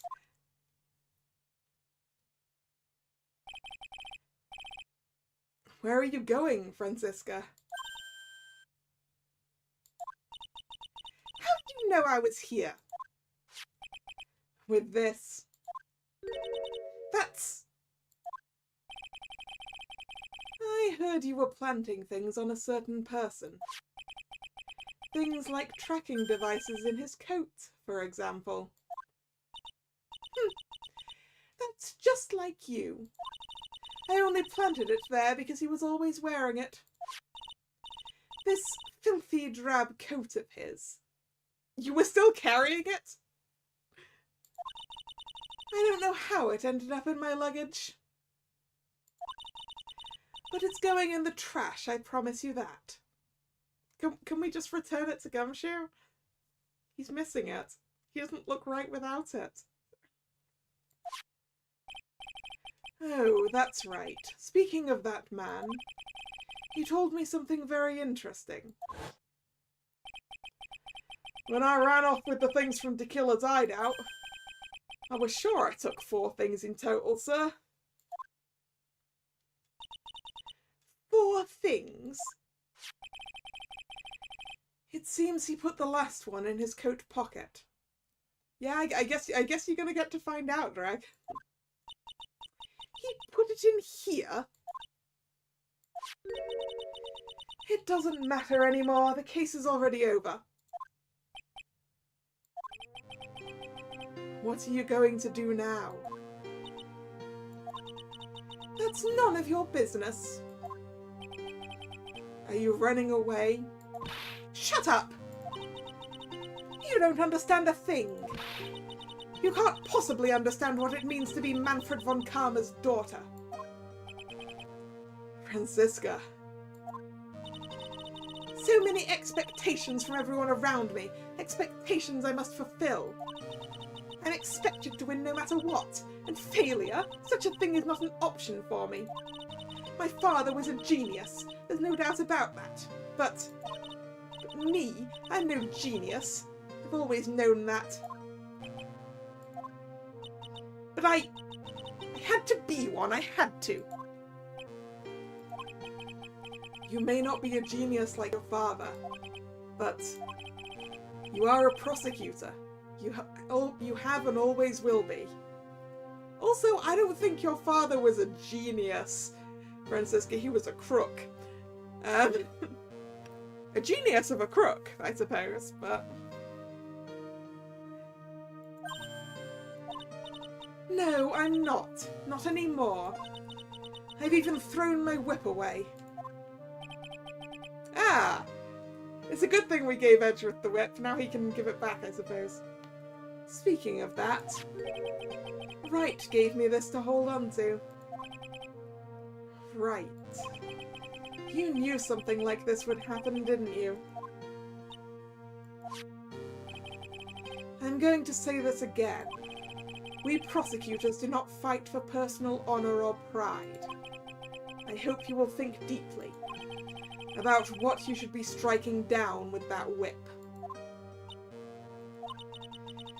You haven't changed a bit. You've always left me alone and walked on ahead without me. Miles Edgeworth, I've always hated you. She didn't put a mister on the beginning of that, though. And then, finally, my chance to take my revenge on you arrived. If I could win against that man, if I could make Phoenix Wright bow down in defeat, then this girl you left behind would have risen higher than you. That was supposed to be my revenge. I see. You know, I can't do it. I can't change who I am. I can't throw away everything I've been until today. I believe you can. Just like how Adrian Andrews did. Adrian Andrews. You were going to use her during the trial, right?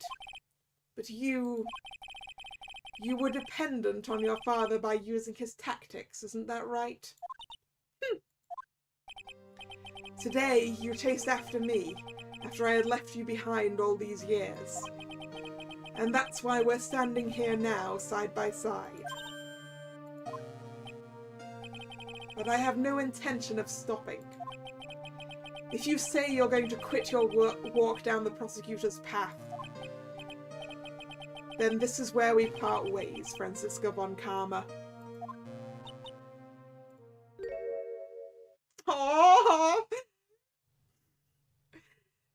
now she looks as young as she is. I'm Franziska von Karma. Don't think I'm going to walk in your shadow forever. Our battle begins now, so you'd better prepare yourself, Miles Edgeworth.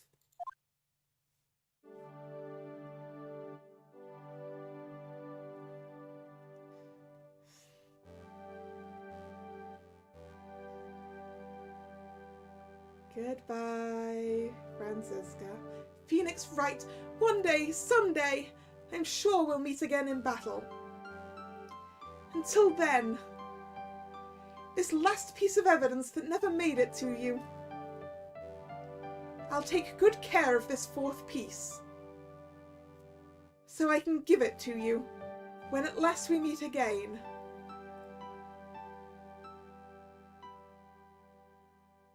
Do we get to... We do get to see it! It's a picture of Phoenix Wright. Edited over the top of Shelley's card. Good doodle, Maya. Good doodle. Alright. That is a wrap. It fits the card so well, right? Because he's spiky, like that shell. Alright. Phoenix Wright Ace Attorney Justice for All, complete.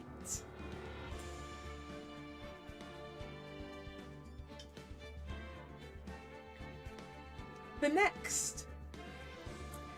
next game in this Sunday slot, we're going to leave Phoenix Wright for a little bit. And in 2 weeks, because I'm busy next weekend, and because it's release weekend, we will be playing Nina Aquila Legal Eagle Chapter 4. Which, if you're not familiar with Nina Aquila, is very much inspired by Phoenix Wright. And I think if you like Phoenix Wright, you will enjoy that game. So, I'm going to take this opportunity to say, please go and wishlist Nina Aquila Legal Eagle Chapter 4. If you haven't played the original trilogy of that, maybe go play it. Will context be needed? Probably. I do have streams for Nina Aquila in my backlog. Because this is now the second time I have been asked to stream this. So yeah. Or maybe go buy Nina Aquila Legal Eagle Season 1 for yourself to play.